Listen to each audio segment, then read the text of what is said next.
Are you tired of being so confused? You feel like you're more fucked up than the lies on the evening news. Well, just step right in. We can talk about it all as friends. And if you want, we can hug and kiss and make up for the party ends. Agree or disagree, start offering me. 'Cause I'm everything you want, damn sure what you need. I won't tell no lies, back up all the facts with truth. And if you can't get down with that, you must be somebody's dude.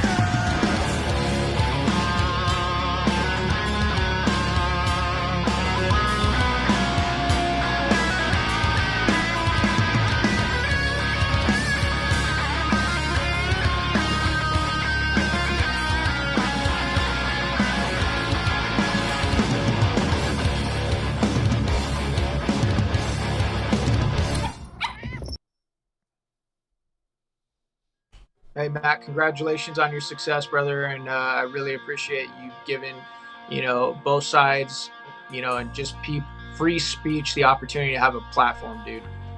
Got it.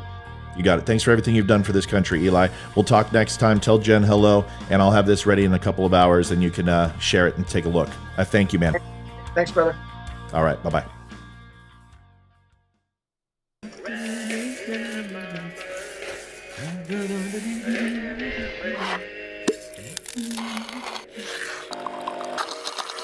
Come on, man. Can you feel the pain? Into him now, about this new world. Ain't no train. Papa's got a brand new eye. Adjusting transmitter output. This is the Don't Unfriend Me Show with your hosts, Matt, Leroy, Amy, and Olivia. Geopolitics, military analysis, and election coverage. Coming to you live on all major social media channels at The Dumb Show. Honest, direct, unfiltered. We can agree, we can disagree. Just don't unfriend me. What's going on, everybody? Welcome to the Don't Unfriend Me Show. Olivia, welcome back. Thank you. It feels like I've been gone for like a month. It is. I don't ever let it happen again. It's been a week. It didn't feel good at all. Well, it's weird not being here on Wednesdays, but yeah, it is. It's very strange. Gotta do what you gotta do. Yeah, you gotta be there for the kids thing, Yep. Yeah, gotta be there for the baseball. Folks, Adam and Beth Villarreal. Villarreal. Yes. We're waiting patiently. Don't. I mean, this was bound to happen. I guess.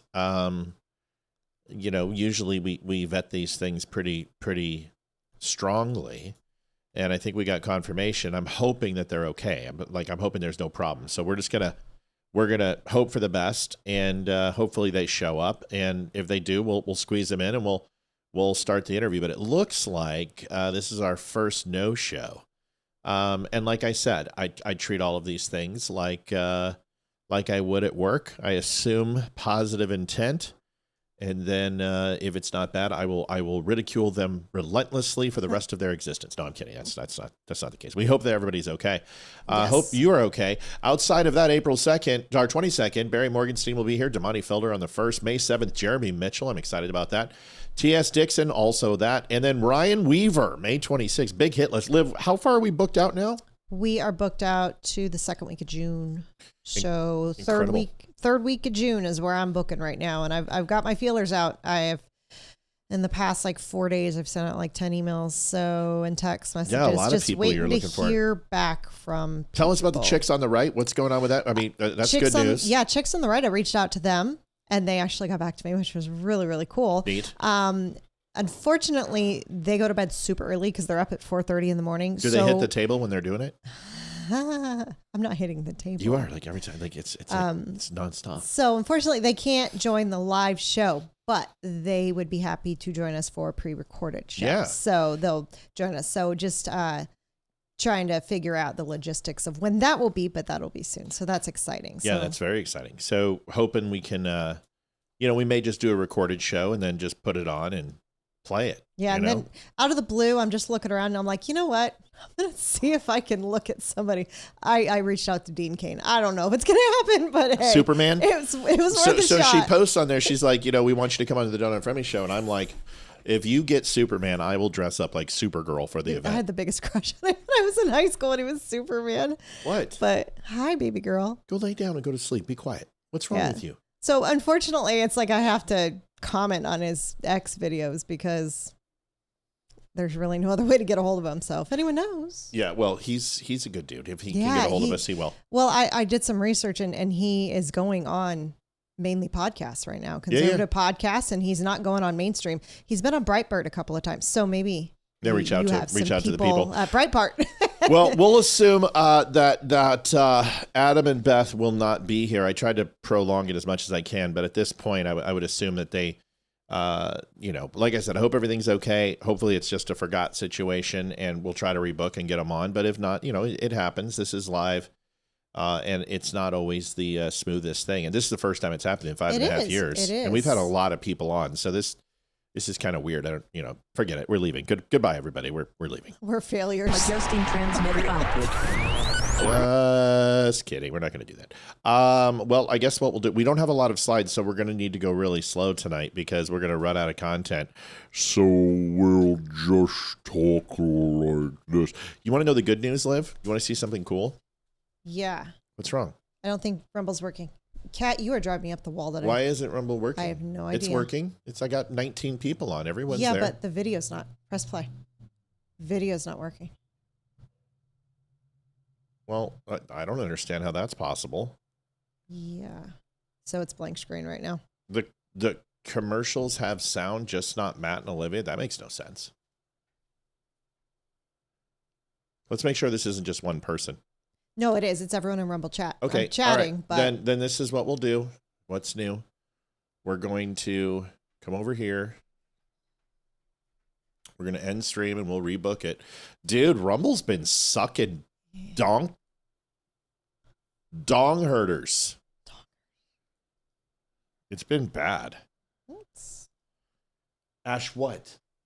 What do you want? both animals. Will you go? This must be a full moon because they're both driving me nuts. Just go get. I love you.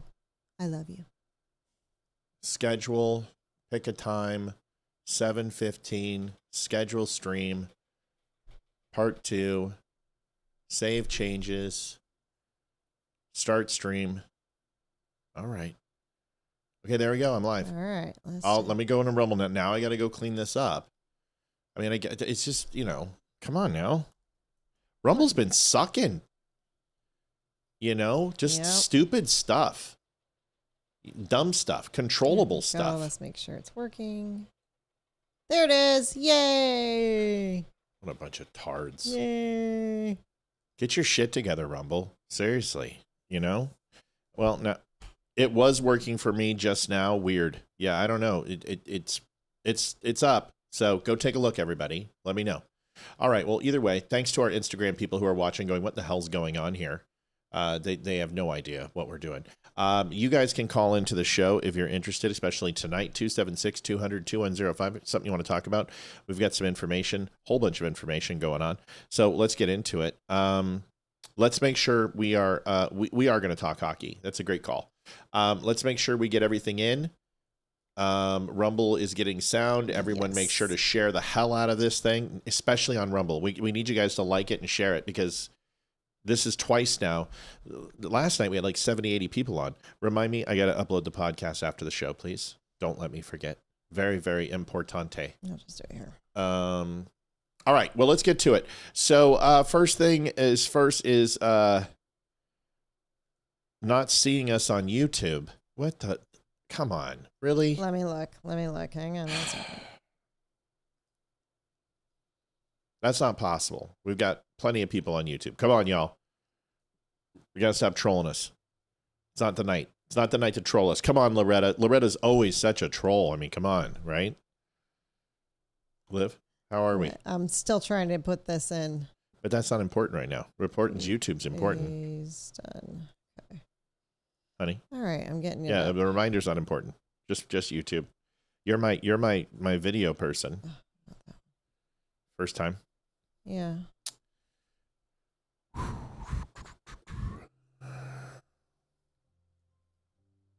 It's there. It's up and running.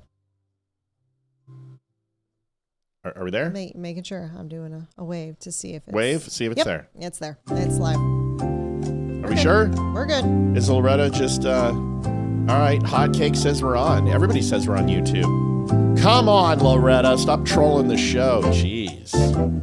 Sorry. Okay. All right, enough. Let's get to this. We've got too much to do. Governor Tim Walz, a lot's been going on in the news with this. You guys know that there's been some hearings and some investigatory bodies, judicial hearings from the state legislature on Minnesota in regards to their fraud. Fraud seems to be the big topic going on right now. Well, Walz is in some deep trouble. Charity Lamb, good to see you here. Let's get rocking on. Danny says we're good on Rumble. Outstanding. Well, here we go. Okay. Watch this. Walz is kind of a scumbag. Listen to this. Chair Niska, members, thank you for allowing me to speak today. I'm one of those whistleblowers, and I am a current state employee, and I'm also a Democrat.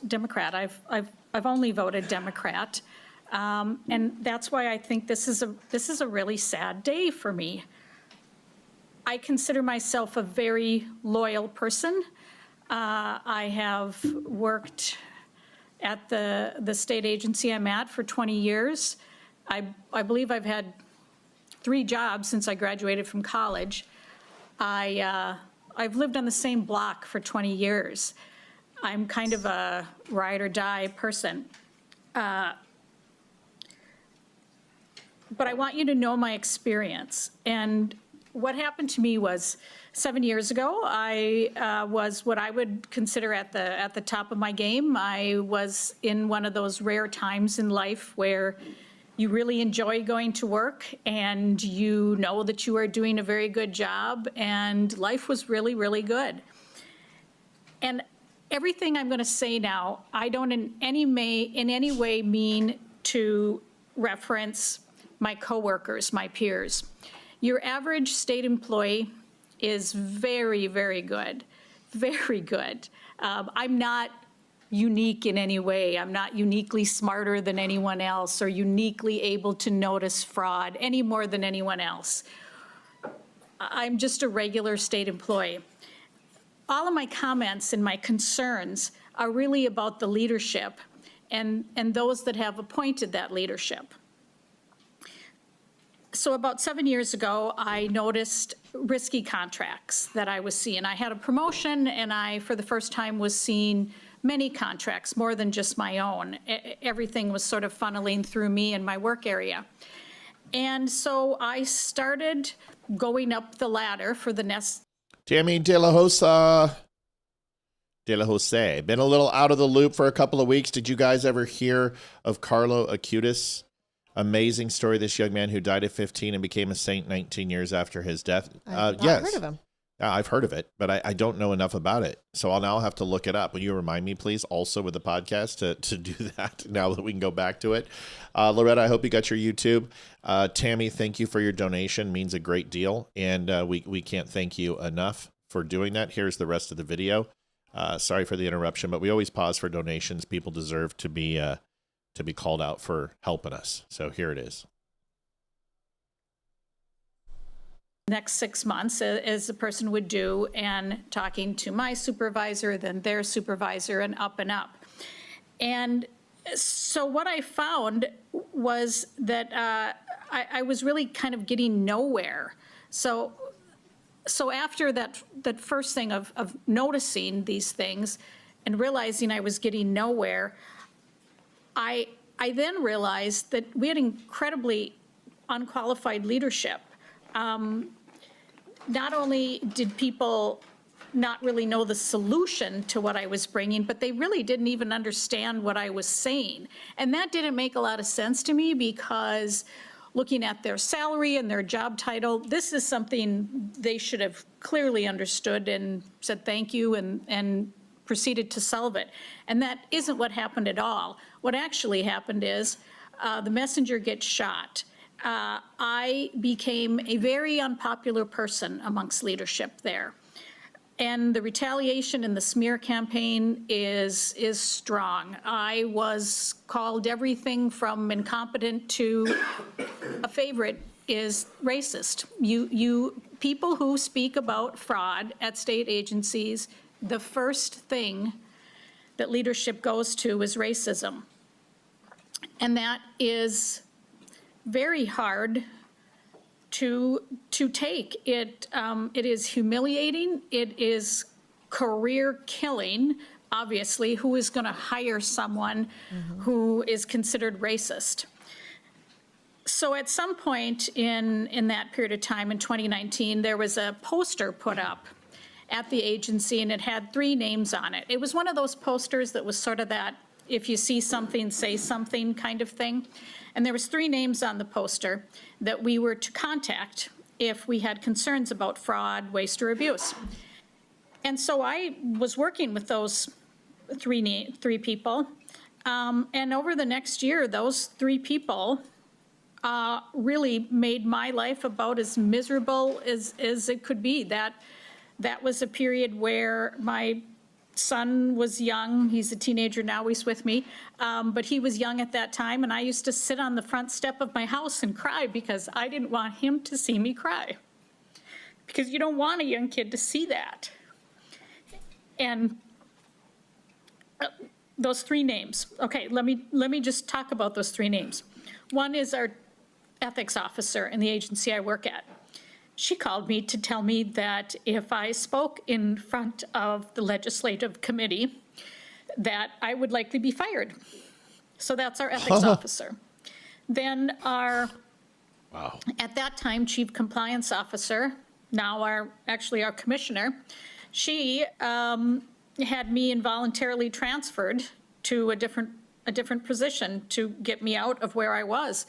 She called me on a Saturday along with our HR representative and told me that when I returned to work the next week that I had a new job.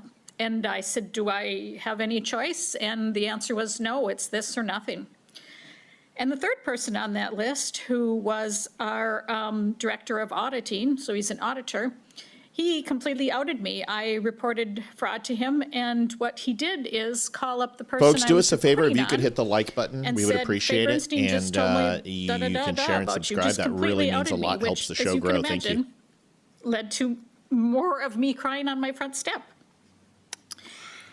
I'm sorry, Ms. Bernstein. I'm sorry this happened to you, and thank you for sharing your story. I hope we pass this resolution so you can provide further information, you and other whistleblowers. So, thank you. And I'm sorry, I've testified a few times and I've never cried, but I guess I've never thought about myself sitting on that front step.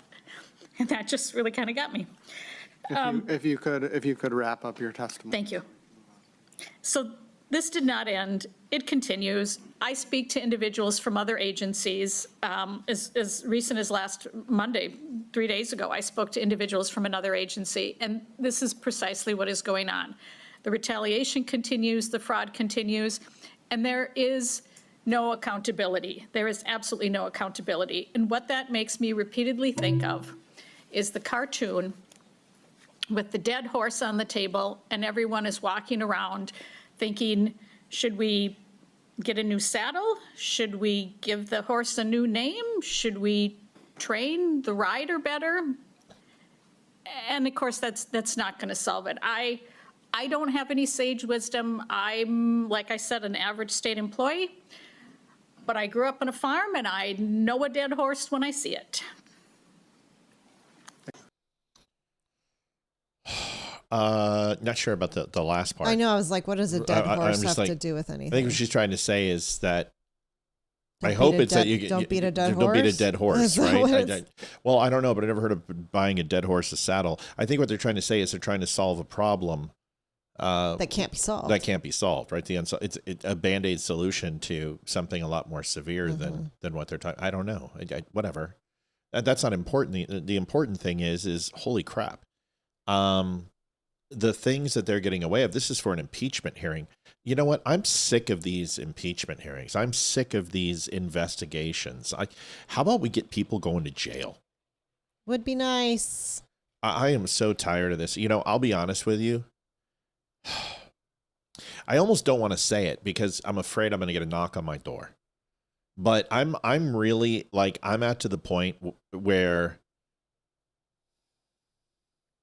don't say it then. I don't think commerce, I don't think discourse, I don't think legal injunctions or legal presentations or voting is going to make a difference anymore. That's the best thing I can say.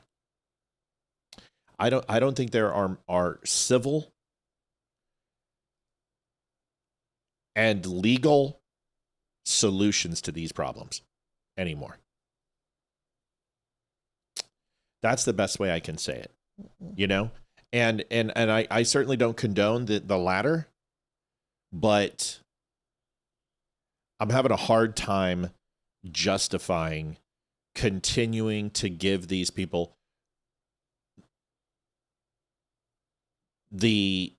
not the respect, but the deference, I guess, when it comes to, well, we're going to get there. You know, we're going to get there. Well, all it's going to take is if we vote this time, we're going to get a solution. We're going to get a solution to this problem. Because I'm looking at the systematic dissection and almost Frankenstein's monster insertion of malignant, non-malignant, I don't know how I want to put this. Like, instead of, like, when you get cancer, you find out the malignancy, whether it's malignant or not malignant. And whether it's benign or malignant. And you get that news and you're like, oh, thank God it's benign. It's not going to be malignant. I'm okay. That tumor, I don't even have to worry about it. But I'm seeing a purposeful necrotic insertion into the state's constitution, our legal framework, our political guidelines, and they're replacing healthy parts of our anatomy with malignancy. They're putting in cancers on purpose. And that's the best analogy, and it's a ridiculous one. You know what I mean? It's a ridiculous one when you think of it, that someone would purposely put in and remove good tissue with necrotic or malignant tissue. But I believe that what Spanberger is doing is a complete dissection and destruction of the state of Virginia on purpose. I can't express enough that I'm not exaggerating in any way, shape, or form. That this isn't grandstanding. This isn't for clicks. This isn't for, that this is just my way to puff up the audience. I purposely feel that Spanberger is a direct threat to the sovereignty and the Commonwealth of Virginia. I do too. Absolutely. I don't think you're trying to puff up anything. She is. Her entire campaign was a lie. Everything she comes out of her mouth is a lie, along with the commercial for the vote on the 21st. Yeah. It's a complete, every single thing she says in there besides, hi, I'm Abigail Spanberger, is a lie. Yeah, that's the truth. Every single thing. Yeah. Because according to her, this is the MAGA power grab and we're trying to rig elections. No, if anyone looks, you're trying to rig elections because you're taking all but one district from the Republicans. And you're giving the Republicans one voice when 46% of us are red. You're taking away our voice. And Republicans are going to have absolutely no voice, period. And our state's going to go to shit if this passes. I at this point, I just find it very, very difficult to wish for the well-being of politicians. That's the best way that I can say it. Like, when I hear something bad happens to these people, I'm kind of like, Eric Swalwell, I'm like, I don't care. I'm glad. I'm really glad it happened to him. The Lieutenant Governor Fairfax, I feel horrible for his wife. And kids. But for him, no, not at all. But the fact that his son's the one who called 911. Yeah. It's just really, I don't feel bad for Matt Gaetz. I don't feel bad for Gonzalez. I don't feel bad for the people that we're going to show you tonight. Some of these people who are being removed. Sheila McCormick. I don't feel bad for her. I don't feel bad for these people. I'm done wishing for the well-being of the group. I feel honestly like we're in Rome, and the Senate is what's wrong, and will ultimately lead to the fall of Rome. Yep. And I believe the fall of this country will happen because of our Congress and our elected officials. This is what I believe. I believe it. It's Democrats are a bunch of snakes, and they'll do anything to win. They impeached Donald Trump on several lies. They will lie to the public to get their way. But it's almost just as bad because the Republicans won't do anything about it. They've got proof there's fraud, but they're not doing anything about it in Minnesota. They didn't do anything with Joe Biden. They're not doing anything. They just sit back. They could have fixed the gerrymandering, but they didn't. And they're choosing not to. And they waited till the last possible minute to put forth a bill for voter ID, and it's not going to go through. That's right. The Democrats are going to hold it until the election in November. And when we lose the House and the Congress, there's no point anymore. House and Senate. House and Senate. House and is then Congress. Yeah, I know. Sorry. And then we're effed in this country because Democrats are going to stack the court, and they're going to it's going to be really, really sad. And then you're going to be like, I don't know if I'm proud to be an American anymore. It's really sad, scary. What bothers me is I feel Republicans in particular are taking advantage of our good nature and our Christianity. And that we will just continue to pray on it and believe on it. But obviously there has to come a point where we take it into our own hands.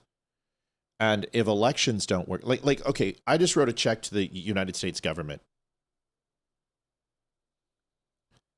And I had to cut them a check for taxes. And I was told that I would get no tax on tips. I was told that I would have an amazing tax return, that the big, beautiful bill was going to be great for my business. And it wasn't. It wasn't. We didn't benefit from it at all. Well, we did. We did. Our tax rate is ridiculously low. But the way that it was presented to me is that it was ineffective. But it actually worked. We saved, although it was a huge hit, we saved like 25%. But we're looking at it the wrong way. We're looking at it as I'm going to get a big return. And actually, your goal should be zero. You don't get anything. You don't owe anything. That should be your goal. There's no reason to give the country, the government, an interest-free loan. Your goal should be zero. You should never get a return. You should never have to pay. That's your focus. That's what you do. Maybe you write a check for $12. But when I first heard it, I was bitter and I was upset.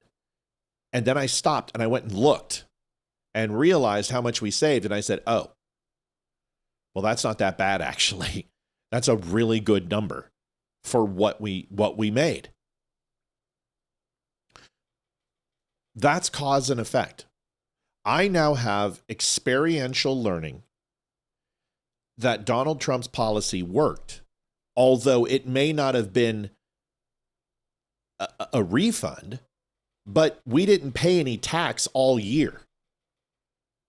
So we should have owed. Fair? We should have owed. Yeah, I was. If for any reason we got a refund, I'd be like, I'm a little confused here. We got a tax-free refund, our tax-free loan for a year because we didn't have to pay any tax. We paid it all at the end of the year. And I was like, that's not a bad deal, what we did and how my accountant did it. So I'm very happy. But that's cause and effect, right? Mm-hmm. So that is a verifiable success. But if I didn't research it, I would say Trump's tax cuts sucked, but they didn't. Now, we may not have got, thank you, Linus, for subscribing. I may not have got tax on tips like we thought, but because we're an S corporation, we actually save more being an S corp. So my accountant took care of it. But either way, I can look at that and say, I can see through a different lens that what happened last year to what happened this year, although we didn't have a surplus, we paid more last year in the long run and got more back, but we paid less this year and had to pay. And this year makes more sense to me based upon the deductions we had. What I'm trying to say is that I can go and say, all right, I get to put that in my bank. Not a physical bank, the mental bank, the emotional bank, the bank of negative and positives, the positive and negative withdrawals of emotion, and say, that's a win. I can look at Donald Trump, and when he went ahead and refunded my taxes for my separation from the military that the government took illegally from me, that's a deposit. I can look at what he's done with the VA and say, hey, that's a deposit. I can look at what he's done for the border. I can take a look at what he has done for our country, what he's done with the Abraham Accords, what he has done for unemployment, what he's done with the stock exchange. And I can say, okay, these are deposits, and this will give me more runway to give Trump more runway, right? Do you understand? Mm-hmm. What I'm, okay, good. So everyone understands what I'm saying.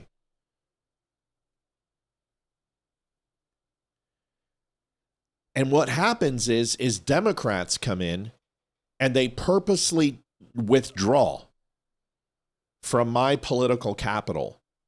That makes me bitter about the entire process. When I am very happy with what Donald Trump has done, I was very happy with what he did between 16 and 19, 20. The COVID thing, I'm a little off, but I'm very happy with where we're at. And Democrats continue to try and ruin it. And it's supposed to be the opposite. The state is supposed to protect the constituents over the federal government. And I find it's opposite, that our federal government are the ones that are trying to help us, and the states are attacking the people. Because if you guys saw what happened with our taxes, if you saw what happened to our water and energy, if you saw what happened to our property tax, it's all through the fucking roof to a point where I can't even, mute your phone. I can't even understand it. It's so much. All right, who's calling? Hey, Matt, how you doing? I'm good. This is Elizabeth. Hi, Elizabeth. Your dog's barking. You want to go take care of that and call me back? Just 1 second. Lawrence, goodbye. Just turn the chicken. Let me go ahead and take... Don't shoot the dog. I am so sorry about that. Don't be sorry. It's okay. Dogs bark. That's what they do. Go ahead. What's going on? What do you want to talk about, kid? Well, I am very interested because of the fact that with the comments of how the Muslims happen to kill others because they're not Muslims. Wait. I'm going to agree with what you... Wait. We're not on that topic right now. You're going into something we're not even talking about.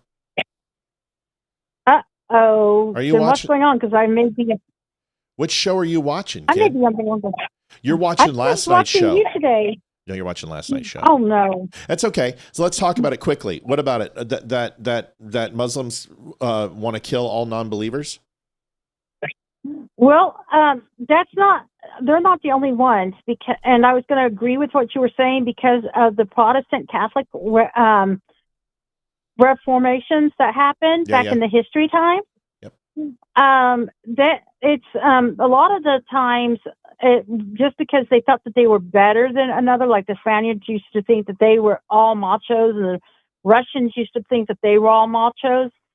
It's not just religion. It's actually within the whole framework of history that everybody, just because they think they're better, is the reason why they always think that they need to do what they need to do, Elizabeth, and go kill others. Elizabeth, I'm not going to disagree. I didn't say that all religions did not at one point or another project animosity towards other religions, or call out for complete repudiation of another's belief, or tried to eradicate groups based upon their religions. Christians tried to do it with the Moors. That's not, and the Saxons tried to do it with the Moors. That's not my point. My point is today.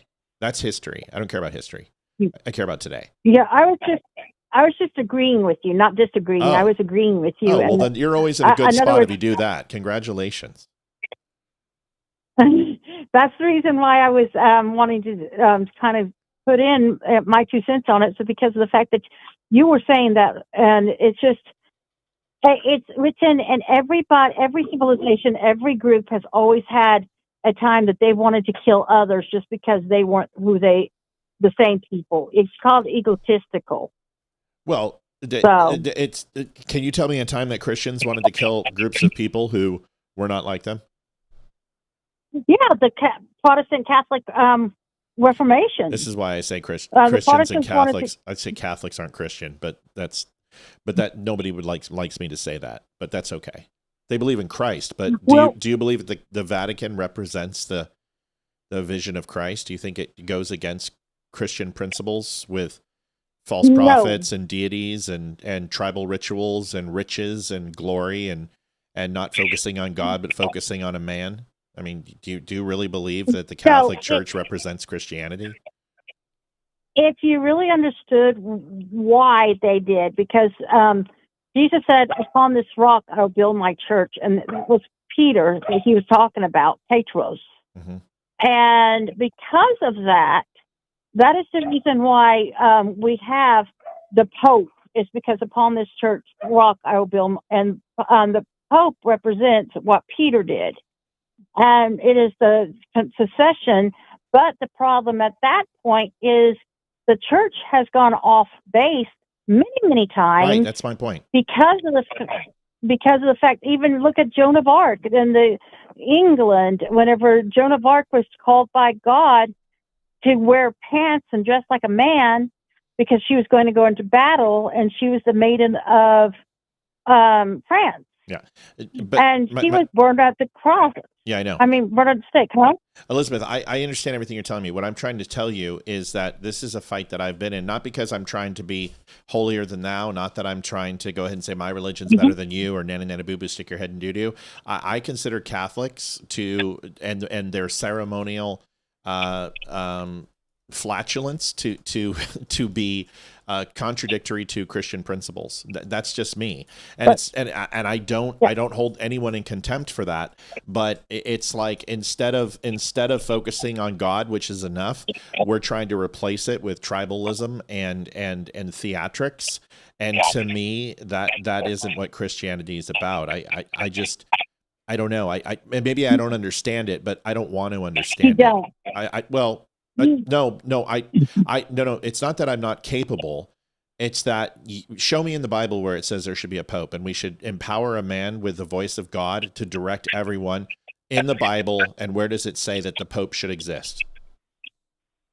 Okay, great. Tell me where a priest is allowed to go ahead and give people wafers and sacramental wine and go ahead and forgive their sins in a booth. Tell me where that's at in the Bible. It says confess your sins one to another, and that is also because of the fact that you're keeping your secrets, because you cannot just go to any man and confess your sins, but it does say confess your sins one to another. Why don't you go? But don't you need to confess your sins and be and repent in front of God? Yes. In fact, if you don't repent in front of God, then you have not done a full confession. Then why do you need a man? No, let's put it this way. You do go to confession because you're confessing your sins one to another, and the only thing that the priest could do is forgive you for the whole church, because you. But he cannot forgive you for God. Salvation is through Jesus Christ. Am I correct? Through God. You're right. Then why are you asking a man? Because he is being the one that you go, because it says confess your sins one to another. Right. So I can't do that with my wife. I can't do that with my pastor. I can't do that with God with my own two hands. I have to go to a priest to be absolved. If you're doing it with your pastor, the pastor and the priest are the same thing. No. They are not the same thing. My pastor and a priest are not the same thing in any way, shape, or form. My pastor is not a man of the cloth. He is a very humble man. He does not profess to know everything about God. He does not force us to confess our sins to him. He doesn't give us the body of Christ and the blood of Christ. We take that willingly if we want to. He doesn't force those type of things. He doesn't force doctrine. He doesn't force donations. No, none of those things. Well, you're not being forced in the Catholic Church, even though it may seem like you are. You're not. because I don't give to the church all the time, and even though the Bible does say to give a tenth of your stuff, your talents and stuff, it does say to give a tenth of it. But if you don't, then nobody's going to come and get you or anything like that. And in the confession, I actually get a chance to go to the priest and talk about being counseled. I can actually say, hey, I've got a problem. And then whenever he says, do your act of contrition, I just straight go to God. Please forgive me. I'm not praying to the man. I'm praying to Jesus Christ. No, and that's Jesus Christ is the that's only my way. point. I don't understand why we have to involve saints. I don't understand why we have to involve priests. I don't understand why we have to count rosary and how we have to have atonement is linked to humanity. That doesn't make a sense to me, and because that's not what the Bible states. I don't understand the tribal ritualism. I don't understand the gold-laden churches. I don't understand the giant cathedrals. The house of God is within each of us. It is a gift bestowed upon our Creator, and He has given us the tools that we need, which is our soul and our ability to repent, and He's given us the way. And I don't believe, in my opinion, that Catholicism resembles the true word of God when it comes to the churches, not the belief itself. The belief, I mean, the ardent faith of Catholics is incredible. I mean, like I can't even remotely understand just the unabashed faith that Catholics have that is so insurmountable to my own. I'm not questioning them. I'm questioning the church. And I want to be very, very clear that I believe that these things are, listen, how much is the Vatican worth? A lot of money. Okay. So a lot. So I just have a difference of opinion when it comes to this, but I appreciate I'm not trying to get in a biblical debate with you. I don't know enough about the Catholic dogma and the Catholic doctrine to speak on it. But with all respect, neither do Catholics. Catholics can't answer the question. You guys still say you don't pray to saints, and you do. I've listened to every time you tell me, and Amy, and I'm like, you're praying to a saint. Don't tell me you're not praying to a saint. It's like, well, we need to do these things in order to speak to God. No, you don't. No, you don't. Well, then why do you do it? Why do you talk to saints? Why do you count rosary? Why do you go into funny booths? Why do you go ahead and dress up and put holy water and smoke? Why do you? I don't understand these things. To me, it's theatrics, and that's not what religion's supposed to be. No, for me, I'm actually a convert to the faith. I am not a cradle Catholic. Mm-hmm. The reason I converted to Catholicism, and it is not for everybody, I'm going to tell you that within God, He puts denominations. It's solely what this is all about. It's denominational. I grew up in the military chapel. I grew up Protestant. I grew up Catholic. I basically got to see the synagogue. I got to see the mosque. And with me, the reason I chose Catholicism is because of the fact that whenever I have my saints, okay, that is role models. That they are just soul models. They are not anything else that if they weren't there, then I'd still be going, okay, who is the greatest role model that you know? Jesus is the greatest. Yes. Why do you need anyone else? Why do you need anyone else? Because of the fact that whenever I look at, like, my saint is Saint Joan of Arc. I look at how her life resembled what Jesus was calling us to do. I look at Jesus, but I also look like up to other people. Like, we all have mentors. But Joan of Arc, but Joan of Arc was burned at the stake, and Jesus Christ died for our sins and crucified on the cross. You don't need any example of sacrifice more worthy and more love than that.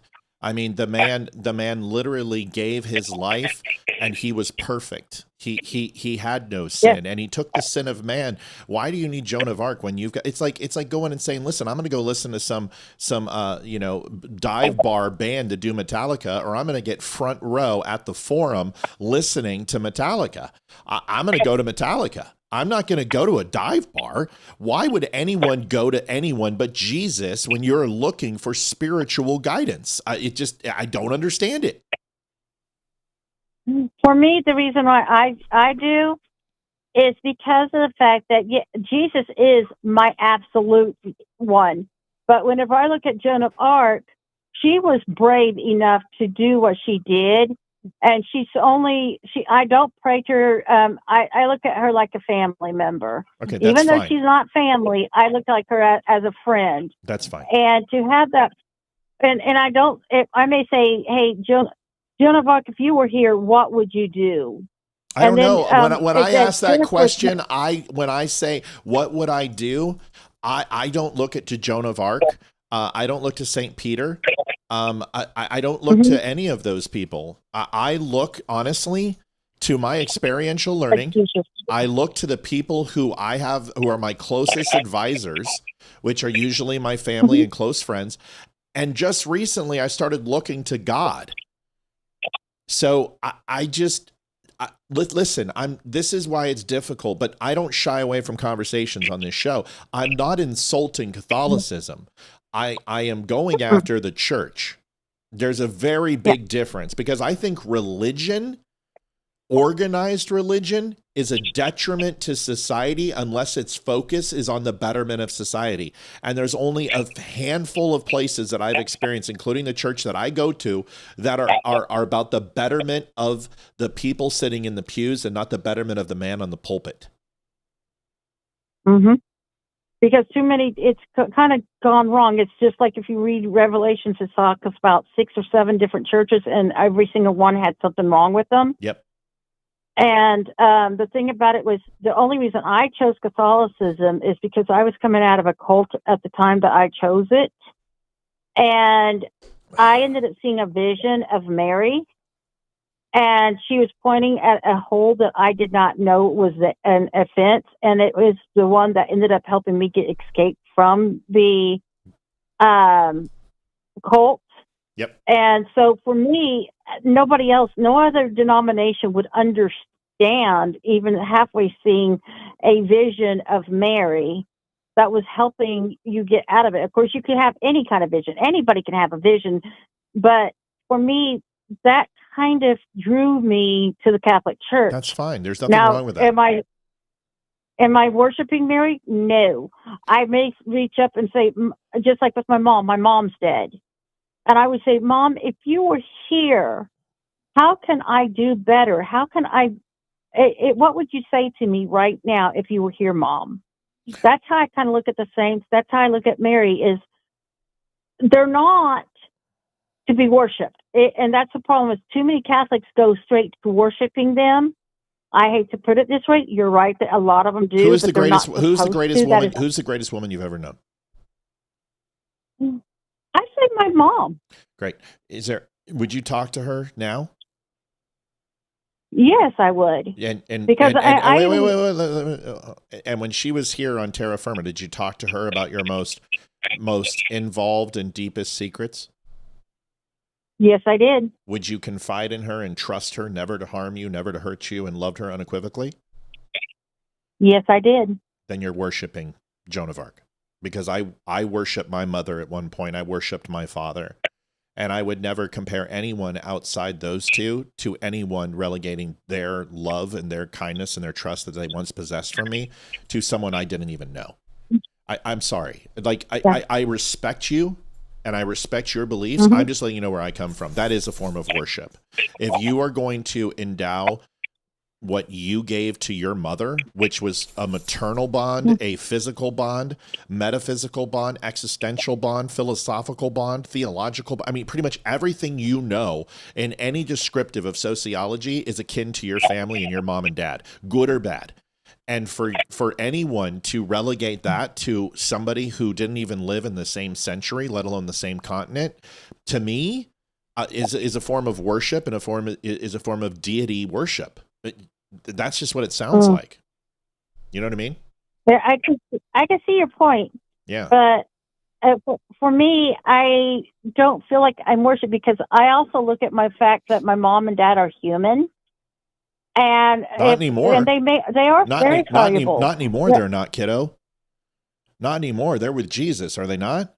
Or do we believe that no souls are with Jesus at this point and will be upon revelation. I mean, what do you believe? Do you believe that there's a heaven now and they're there, or do we believe everybody is in a purgatory or a stasis waiting for the return of Christ? What's your belief? Purgatory is actually just something that some believe in, but not all Catholics do. But I believe that my mom went straight to heaven. I believe that my mom is actually in heaven right now. My dad is actually still alive. But my mom actually is in heaven. She's at the right hand of God. And she is actually able to see down and see what's going on down here. Okay. Now, is she always looking down on us? No, because who would want to? When you're in heaven, why would you want to look down and actually see the humans? I don't know the answer to that question, but I'm just letting you know your mother's no longer human. Either your mother is in purgatory or your mother has ascended. So and that is a beautiful thing. And I talk to my father occasionally, but I don't pray to my dad. But I ask to remember with clarity the lessons he taught me that I needed the time. And we're way over our topic. That's why I didn't want to get into it, but I do appreciate and love you, and I wanted to give you that time because Olivia is over here ready to slap me if I don't move on. But I just want to tell you, I'm so sorry. Don't you dare be. It's my fault. I can't turn people away. I enjoy talking to you, Elizabeth. I always do, because you let me say what I want to say and you don't take offense. You don't feel like I'm attacking you, because I'm not. Last word goes to you, ma'am. I appreciate you allowing me the opportunity, and sometime maybe we could discuss this even further. Yeah. And I cannot wait till June 19th to get to see you guys in person. We'd love to do that. We'd love to see you too. We'll talk to you soon, kiddo. Thanks. Okay. All right. Conversation. Listen, this is why I love this show. We were going to do an interview anyway. I apologize that went so long. Did you have any opinion on this? I know you may. Yes. And I'm sorry I didn't let you have that time. I got well, rolling. You know me with organized religion, but my big thing with Catholicism, and oh my goodness. Oh, finally he calls when what you're do here. You want? He finally calls when you're here. Hi, Kev. Hello. Hi, Kev. How are you, buddy? Hi, Kevin. Hello, Olivia. Two quick things. Yeah. I always compliment your wife on the looks. Yeah. You deserve a compliment. Oh, okay. Something's been on my mind for some time. Is it my penis? You've gone. No, you've gone. I'm serious. Okay. All right. I'll shut up. Something's changed in you over the past year. Yes, sir. It has. You're calmer. Yep. I can't even put my finger on it. I stopped doing cocaine and I started taking downers. It's much better. Just stop and let Kevin talk. Aside from that, back to the topic before. You said you had two things. You said you had two. You said you had two things, not one. Well, one was your wife is pretty. Oh, well, two was you deserve the compliment also. I appreciate you. Thanks, buddy. I've been working really hard on trying to relax. It shows. It's you know what it is? It's appreciate the viewers and not to try to berate them and I, even with Elizabeth, I know how far I can push Elizabeth because she's called in 100 times and I can challenge her. And she knows that when she brings up religion, I'm gonna ask tough questions, but I really do care how much the people care. And I wish I could go back and there's a few people I'd like to talk to again and say, hey, you know what? Maybe I could have handled this better, but I appreciate you saying that. It means the world to me. And go ahead with your next comment. When we were talking about taxes, let's go back to early Biden administration and electric vehicles. Yes, the federal government is going to give you a $10,000 tax credit if you buy an electric vehicle. Correct. Almost instantly, GM and Ford raised the price of their vehicles $10,000. Yes, they did, because they were saying that's our money, that's not theirs. That's the system. That's the system, now, brother. That's conspiracy thinking. I understand an opinion. No, it's not. But it's incontrovertible fact. No, it's incontrovertible fact. That's absolutely true what you said. What you were saying is the federal government is trying to save the people money. That's not what, I don't even think it's the federal government. I think it's Donald Trump. And the states are going, oh, no, that's our money. We're going to raise your property taxes. Right. Your utilities are going to go up. Right. We're going to get that money, not Right. you. Right. That was my point. And that's how I feel. Yeah, but that's my point. People blame Trump for shit that has nothing to do with him. So, and that's pretty much it. It's good. You really do deserve a compliment, Matt. Thanks, I mean buddy. that. I appreciate you. Thanks, Kev. Thank you. Listen, and your wife is very pretty. I know that. Thanks. Do you know how hard it Debbie is? says you're a suck up. He is a suck up. Do you know how hard? Do you know how hard it is? And Melanie, I love you to death. And if there's any Catholics watching, which we didn't lose any viewers, you guys know me by now. I'm not ripping on Catholics. I don't like the church. I don't like the way they treat their parishioners. Yeah, I have questions about the Catholics. I just don't like the way they treat their parishioners. I don't like the way they treat people. I don't. Remember? Let me squeeze in a joke. Do you remember the old joke about the Catholic priest, the Protestant priest, and the Jewish priest? And they have the collection money. Yeah. So the Protestant priest draws a big circle, and he throws the money up in the air, and he says, whatever lands inside the circle, we'll give to God. So the Catholic priest, he says, no, I'm going to throw the money way up in the air, and whatever lands outside the circle, we're going to give to God. And the Jewish priest said, I'm going to throw the money way, way up in the air, and what God wants, he can keep. That's pretty funny. I got one too. There's a Muslim, there's a Christian and a Catholic on the Titanic, and they're waiting in line for the lifeboats, and then they realize that there's more women and children that are there, and they don't know what to do. You know, they're like, well, you know, do we go? Do we offer spiritual guidance?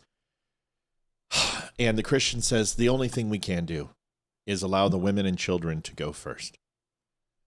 And the Muslim goes, fuck the women and children. And the Catholics goes, do you think we have time? I have one too. Okay, go ahead, Olivia. I have one too. All right. A preacher, a priest, and a rabbit go into a bar. I love this one. Say it again. Say it again. I laughed. Just say it again. A priest, a rabbit, a preacher, and a rabbit go into a bar. The rabbit stops and says, "Oh, I must be a typo." Come on. You get think about it. Let it wash over you. Take a second. A priest, a rabbit. It's supposed to be rabbi, but it's someone made a typo. Right. Okay, all right. It's actually really funny when it hits you. The first time I saw that joke, I laughed so hard I cried. I started pissing myself. Yeah. Kev, thanks for the call. We appreciate you. We got to go. Love you. Have a good night, man. See you, buddy. Bye, Kev. Thanks, Kev. All right, good calls, good conversations. Everybody's listen. Just call. This is one of those nights I think where anyone can call. It's 8:00. We're at $25. That's okay. We were at 8:04 and $25 last night, and we went up having a great time. Yeah. What's up? Okay. So my couple of thoughts on the Catholic Church. Yeah. What I don't understand is in the Bible, it never says that for your marriage to be approved by Jesus, you have to marry in the Catholic Church by a Catholic priest. The church never said, the Bible never says that. Bible says that the union is between a man and a woman. It never says the location you have to get married. In the Catholic Church, you have to get married physically in the Catholic Church by a priest, or your marriage, you are considered living in sin. I have friends who have been married for 5 years. Yeah. But because they are Catholic, according to their religion, they have been living in sin for 5 years. And they now, in order for it to be approved by the church, they have to go to church and they have to take a year's worth of classes by the Catholic Church in order to get married in the Catholic Church for their church to recognize their union. The other thing with that is if you get divorced, you have to pay the Catholic Church for them to approve your divorce. And if you don't, in the eyes of the church, you're still married. And if you marry somebody else, you're committing adultery in the eyes of the church. Yeah. That happened to my uncle. And my uncle said, oh, screw that. I'm not paying that money. I'm divorced. I already went through court. I paid my lawyers. I'm not paying the church $500 just so I can get a piece of paper from them and to say I'm divorced and I'm not married anymore.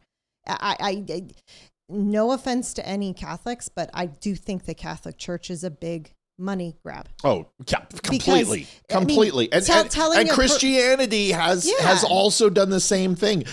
Mega churches, Joel Osteen. I mean, these people are, in my opinion, evil. Evil. It's not just Catholics, y'all. It's the church. Go ahead. Yeah. So anyway, I don't understand. I mean, you know me and organized religion. I had a fallen out over it. I'm okay with our church. I have no issues with our church that we go to. Listen, if you're getting your ass kicked by your husband every single night, get a divorce, sister, and I think God would agree. I understand the Holy Sacrament. I get it. I understand annulment is frowned upon, but these are traditions in the church, okay? These are traditions. This isn't scripture, okay? So when you take a look at confession and you take a look at communion and you take a look at, all of these traditions, this isn't scripture. And I don't think God's going to ever go up to any human being and say, you didn't count enough rosary. Yeah. You didn't follow enough doctrine that the apostles put forward. You didn't. What do you mean you didn't eat the wafer? What do you mean you didn't kneel in front of enough priests as a choir boy? I doubt it. So everyone knows I've got some problems. I've got some problems with the church because of what happened to me. And I will tell you, the church that I go to, I would put my kids there without me there in a heartbeat with no fear. None. And it's because it's what I believe Christianity is about, which is a group of people with a like-minded love and faith in God and each other. And they are there to worship together in communal worship, in a tribal setting. And I don't think there's anything wrong with that. But the moment you start telling me that I got to, pay a tithe or pay, in blood, or I've got to go ahead and give you my firstborn, you know what? At that point, we're doing weird shit, and I'm just not down for it. That's it. Okay. Did I just snap at you? I'm so sorry. That was so demeaning. I'm so sorry. Come here, puppy. Not you. Sit down. Go to sleep. Charity Lamb donated $10. The real truth is that anyone who lies to you cares nothing for you. Jail sentences would be awesome. Let's start with the judges and prosecutors who do not uphold the law. Yeah, absolutely. We just got something. What was that? That notification. You did? I don't know. Okay, let's move on. Good conversation, man. That takes care of the interview. Holy crap. That hour just flew by, I guess. All right. So here is a liberal who's crazy. So Go weird. figure. So weird. This is strange. Shocking. Rare. So rare. Here we go. Me down, fascist, fucking. I don't give a fuck who you are. The fact that you feel this way makes you completely fucking moral, intolerant of anybody. I don't care if you have a fucking master's degree. I don't care if you feel like you're tall and proud. Go fuck yourselves. This is absolutely fucking disgusting. I can't believe you. And you can take your fucking Blue Lives Matter flag with you. You're welcome. Why is she freaking out? I don't know. Nobody else fucking flags out front. Nobody cares. Yeah. She's a liberal. That's a good point. They're always angry. It's kind of like, why is water wet, sky blue, and grass green? Wave your flags all over Northampton, right? Yeah. Go. Oh, bye-bye. Fucking human all over your chest. Yeah, keep telling yourself that. Keep fucking telling yourself. Nobody right. Fucking nobody right. Freaking Nobody nuts. has a fucking problem with this. I'm the only fucking one. Yeah, you are. Don't worry, you'll be all over the internet. Okay. Yeah.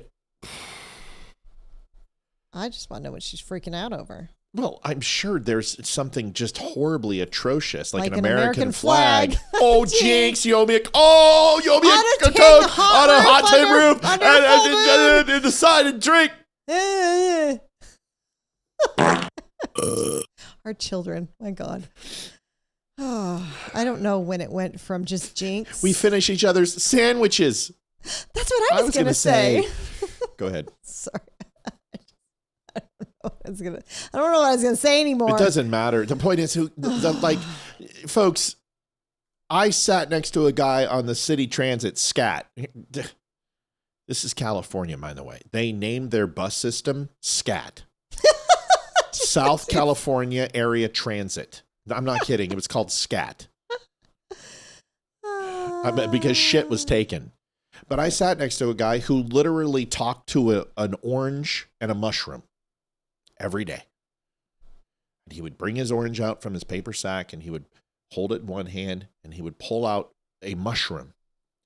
And they would have a conversation every single day. He had a long flowing beard and he smelled of stale Mad Dog 2020 wine and cheese. What was the conversations? Were there anything interesting? Yeah, they sound like this. It sounded like Adam Sandler if he was retarded. You know when Adam Sandler's being retarded? He sounded like a Rhodes Scholar compared to this guy. And every day. And you know what? That human being deserved to be in a shithouse rat facility in an asylum. Nothing's changed. There's still people, but they don't get put in asylums anymore. They literally are on our street, and they're called white liberal women. Good point. They're just as nuts. And that woman deserves to be in a hospital for the rest of her life, medicated. For something to offend you as innocent as you're whatever nuts. it was and to freak out on them. You're crazy. Wow. Whatever happened to just, if you don't agree with what's in front of you, walk away. If you don't agree with the TV show or the movie or the song, turn it off. Turn it off. Just leave. If you don't like the book, flag, don't look at it. Close the book. That's right. I mean, if you don't like what you look at in the mirror, then get rid of mirrors. Just, seriously, just solve the problem. Now, I get grumpy. I get mad about things. I go off on tangents, but there was probably times when I was on the medication, come off the medication, that I probably could have used maybe a night in a clinic or two. I would lose control and be overly emotional. And I was my brain was literally rewired and trying to figure out how to function without the dopamine. And that is not a good state to be in. It's just like women after pregnancy. I think every woman who has a baby for at least 90 days should go into a clinic and not be let out. She should wear a straitjacket, get pregnant, or not prednisone, but get some sort of barbiturate and put a fucking popsicle stick in her mouth and hook her up her nipples to a battery and give her electric shock treatments for 90 days. You gonna feed the baby? Anything's better than what you put me through twice. We're even. You came off medicine. I'd deal with that. Oh, please. Yeah, you had to deal with it by me sitting in a room for 2 months. That was really tough. Ooh. Now, you know what? You were a rock star. You did a great job. You helped me. We helped each other. You did. You without you, I wouldn't have made it out of that. I would have eaten a bullet. So I retract my horrible comment, but you were still a complete after your pregnancy. I think all women are. That's why I said you all need electroshock treatment after you're pregnant. Yeah. You know, when you're giving birth, you have the highest amount of estrogen in your body that you'll ever have after that baby's born to basically plummeting, and you have no estrogen. I know. And that's why do you think I'm telling you to go to the endocrinologist now during menopause? You're going through the same thing. You have no estrogen in your body. And that's why you need to go to the endocrinologist. Urologist, I think. It's an endocrinologist. Is it? Okay. Is it a urologist? Look it up. It is. It's a urologist. No, look it up. Okay. I would get rid of the mirror, but I have to shave once in a while. That's true. What she put you through. Oh, listen, come on, please. Olivia will tell you she was not the nicest person. She wasn't. But you know what? There were times where that's what marriage is. It's a give and take. And I'm just being, ostentatious and stupid. Endocrinologist I know urologist is absolutely one of them, but I thought an endocrinologist does specifically with thyroid and things like that. Endocrinologist, urologist for men. Okay. See? Gotcha. What? I didn't hear it. What did you say? Top 10 answers on the board. I'm right. What's new? It also said urologist because that's what you For men. For men. You're a woman. And I said you need to go to an endocrinologist. You're wrong. You know you're wrong. You know you're wrong. Just admit you're wrong. Just say it. No. Oh, son of a business. Wait think.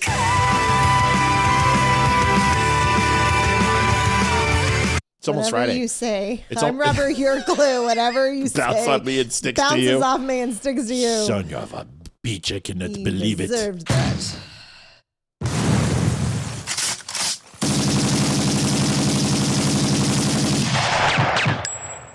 You know, Silence! I kill you! you know, my goal in life is after this next donation is to be able to spell his name without looking at it. Because, wow. Stephen Sismizak donated $25. Your show is my crack. Keep up the good work. Olivia's my crack. I'm addicted to it. I'm addicted to her crack. I've been addicted to her crack since the first day she wore short shorts. I was like, I'm addicted to that crack. Tell you what. To be honest, I thought that song he made said "wake up," not "wanker." Oh, it's wanker. It's wanker. All right, let's get going. Hey, it's no longer racist as long as you bash Trump. You're no longer a racist. Really? Yeah. Wow. Here it is. 25th Amendment you've been pressing on social media. You getting any feedback at all, negative or positive, from Republicans or purple districts at all? I think we're getting a lot of positive feedback. I have been very impressed actually to see non-elected but Republicans, people like Tucker Carlson and former Congresswoman Marjorie Taylor Greene, people like Nick Fuentes, Alex Jones, people I never thought I would ever agree with on anything, recognize that Donald Trump is so mentally unstable, and he clearly... Marjorie Taylor Greene? Tucker Carlson, and then you move to Nick Fuentes, the head Nazi Mexican midget himself, the gay Mexican midget. I thought these were all white supremacists. What in the name of Cthulhu is going on here with this? What is she wearing? A towel? A robe? I don't know what she's wearing. Is that a sweater with a what do you call that? It's not a tassel. What Miss America gets it across her chest. But no, it's the way the material. It's the way the material is. It's probably design of the top or whatever. I don't know. That looks very difficult to put on.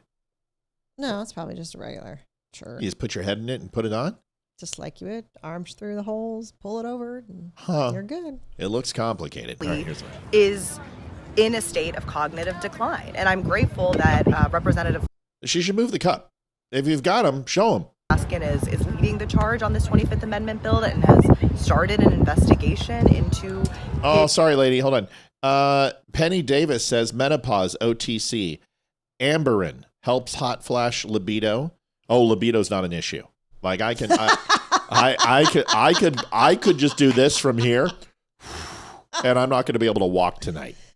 Like, libido is not a problem. This chick is horny 24 hours, 7 days a week. I literally have to get my vitamin E supplements. I go on injections and an IV every morning and have to eat 12 oranges. Black cohosh helps with hot flash. Wild yam cream helps hot flash libido and sleep. Quality magnesium. Is that from a male? Lastly, HRT helps everything, joints, energy, etc. Okay, you got it. You got to get estrogen. I'm telling you. I know. All right, here's cognitive decline because he is unfit and he is a national security threat to the United States of America. Trying to make a statement with this. I suspect no members of the committee think it's going to be acted upon. Is it an important messaging tool in your mind? It is a bro. I got the same mic. It's a DJI magnet clip dual mic. It came with a fucking windbreak. It's not that hard, yo. That little fuzzy thing that looks like, a dilapidated gizmo before it got, when he got water on its back and it popped out and turned into the gremlins, that little walnut size thing that's furry. Not those. That thing. That little thing you stick on the little hole on the mic and it stops the wind from coming in. It's not important that right now we do not act like anything that is happening is normal. And to that end, we cannot use the excuse of, oh, this isn't going to pass, or this isn't going to go anywhere, or it's not politically, viable as a reason to not put forward a response that is equivalent to what the crime is or what, the actions of the president are. So I feel very strongly about that. I think if we were to operate like everything's normal and we have a functioning Congress and, you know, people will just do the right thing, then we should all just go home, because that's not the case at all. And so I believe in doing things differently and speaking and acting just in line with what we believe with morally and, you know, in terms of what's best for the United States. Thanks for saying something. Thanks. My concern is every single person out there who says that Donald Trump is in cognitive decline and the 25th Amendment needs to be enacted because he's in cognitive decline, but supported Biden and looked the other way and said he was in perfect health. I think they need to be put in a freaking insane asylum. Are you freaking serious? Yeah, Biden was in perfect health, yet he can't walk up or downstairs. He doesn't know where he's at. He can't finish a sentence. He mixes up his wife and his freaking sister. I mean, the man was not mentally there for the last year and a half of his presidency. Honestly, you could argue majority of his presidency because you could see the symptoms during when he was on the election trail. But nothing Donald but crickets from them. Trump? Really? I think he's in a cognitive decline just because you don't like what he's doing. Come on, grow up. With all due respect, that's a bunch of malarkey. And why is that so? Because not a single thing he said is accurate. You got more questions, but I tell you, if you have a problem figuring out whether you're for me or Trump, then you ain't black. You ain't black, Liv. Yeah, well, you're a dog-faced pony soldier. Ooh, hey, listen, okay. Listen, there's some things we can say on this show, and there's some things we shouldn't say on this show. That's one of them. So you're no longer racist if you bash Trump. But it's interesting because now they're trying to say, I'm letting you know that Anna Kasparian is being forced down our throats. She is the anti-Jew, pro-Hamas, edgy leftist who sounds like an alt-right sympathizer. But her and Nick Fuentes, they are pushing this down our throats that they are not the same person. I'm telling you right now, I've watched Anna Kasparian and I've watched Nick Fuentes plenty, and I can tell you they are the exact same person. And honestly, they're probably on the same menstrual cycle, because Nick Fuentes should be Nikki Fuentes. I mean, homeboy is a gay Mexican midget who I think is trans. I'm pretty sure. Listen to this. Just a little bit of some sound clips for you. Folks, we're at $60? Not anymore. $84.68. Did he give us two? He gave us one last week, and with the craziness of last week, I didn't get a chance to put it in. So okay. I got two. One all this right, week, folks. one last week. Yeah. So, folks, we're really at 60 because putting them both. We don't have those in right now. So, folks, we're in some need. So if you mind helping us out, thank you, Mike, for helping us out. We appreciate you and love you. If you would not mind helping us, we would appreciate it. We're at $220 or so, $216 left. Thank you. Next is, and we're almost there, so we better hurry. We got 39 minutes. Anna Kasparian and Nick Fuentes, a little collage of things put together just for you so you can see that they're the exact same person. I told you they are. They're on the same menstrual cycle. Our country is under a hostile occupation. Israeli occupation of the United States government. Israel controls our government. Israel controls our government. Control and influence and manipulate our system. Ruled and controlled and manipulated by the nation state of Israel. They are vampires. They suck our blood. They suck the life out of this country. We cannot be slaves to Israel. I'm not a slave to. I've got something Anna Kasparian can suck the life out of. I'm just letting you know. Oh my gosh. It's an orange. Israel. Iran does not. You kind of sound like Michael Keaton from Beetlejuice right there. Just gonna say. New voice. Have a nuclear weapon. Iran did not have a nuclear arsenal. The supreme leader of Iran promulgated a fatwa. He had to put out a fatwa against nuclear weapons. We had to join Israel's sounded like a bad word. I want to see her fatwa. Just saying. War of choice. A war of choice. That's what this is. The real threat to America is from Israel. Our alliance with Israel as an existential threat to the United States. It will.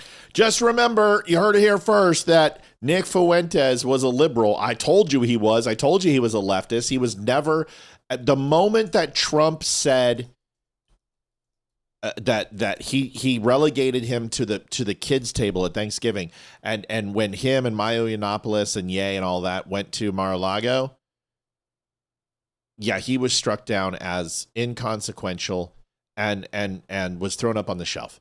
And his loyalty is about money and about who gives him the attention. Sorry. Go ahead. Don't push play yet.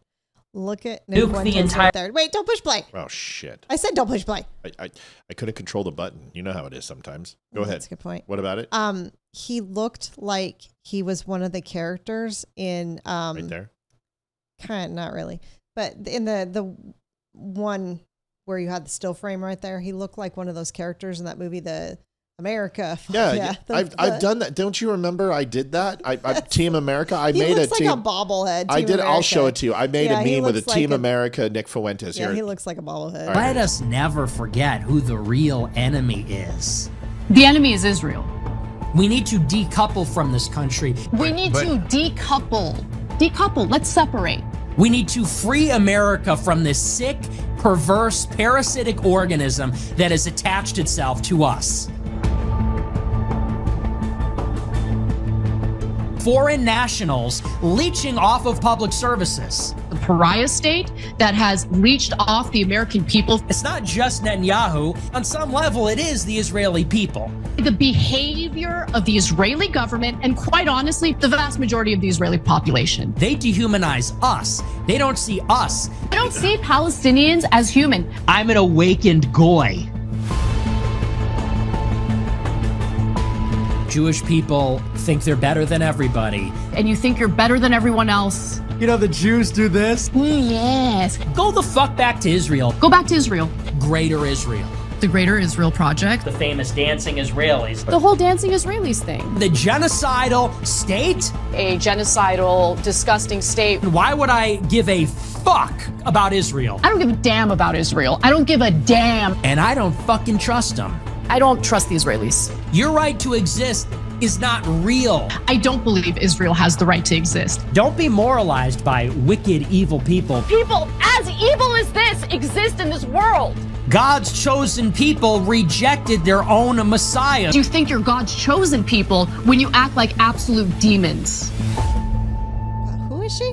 Anna Kasparian. I don't know. The Young Turks. She's fat. Yep, I know who she is. Cenk Uygur rolled on top of her for years, and then she finally broke free of his I know of who his she fat is. clutches. But you know, Cenk was pounding her for a long time. It's the only reason to keep her around, and now she's broken free. Allegedly. Don't sue me, Anna. I know, you've got Jewish lawyers, I'm sure.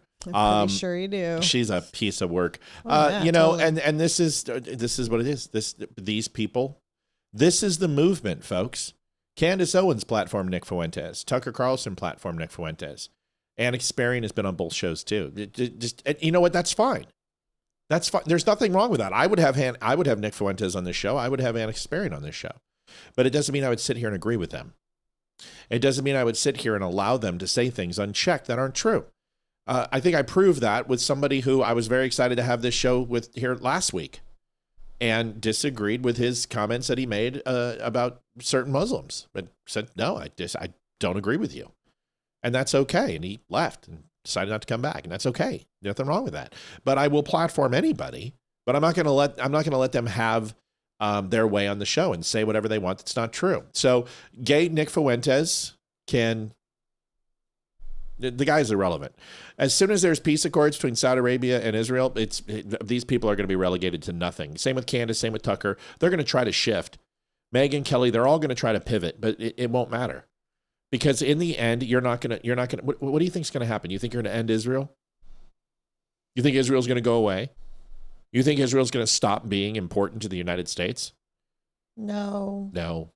And nothing you say, you can wake people up. That's okay.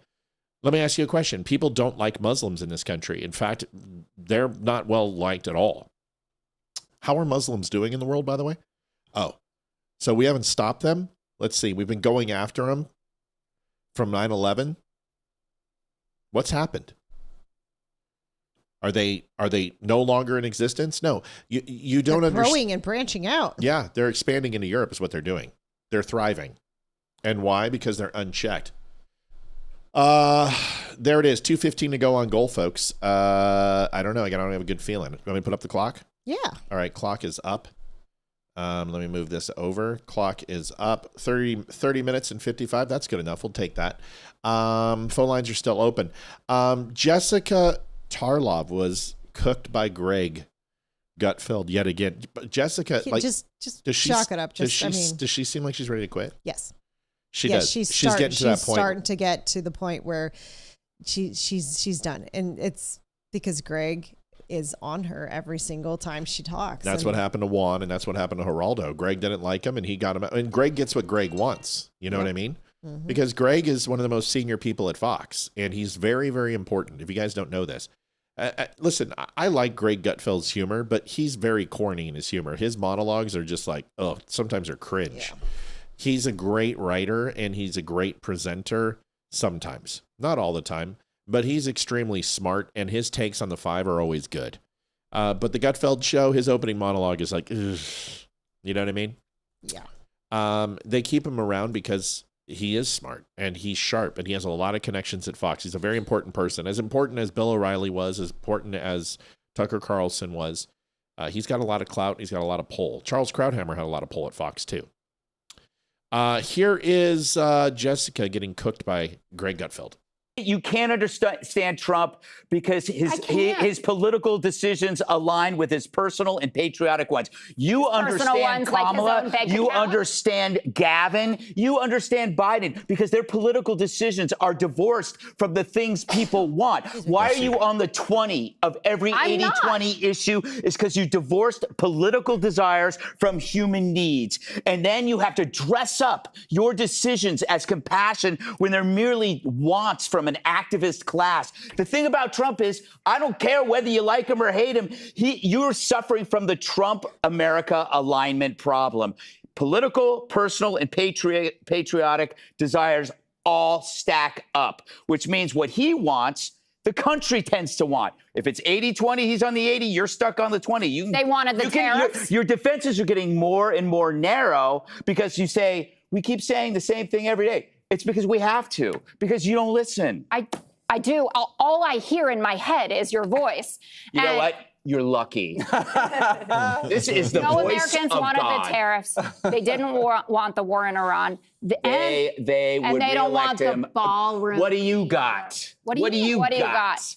Look at what you have on your side. It is a clown car of carnival atrocities. I can't wait for elections.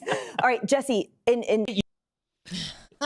I will tell you what Steve Jobs said in a boardroom at one point.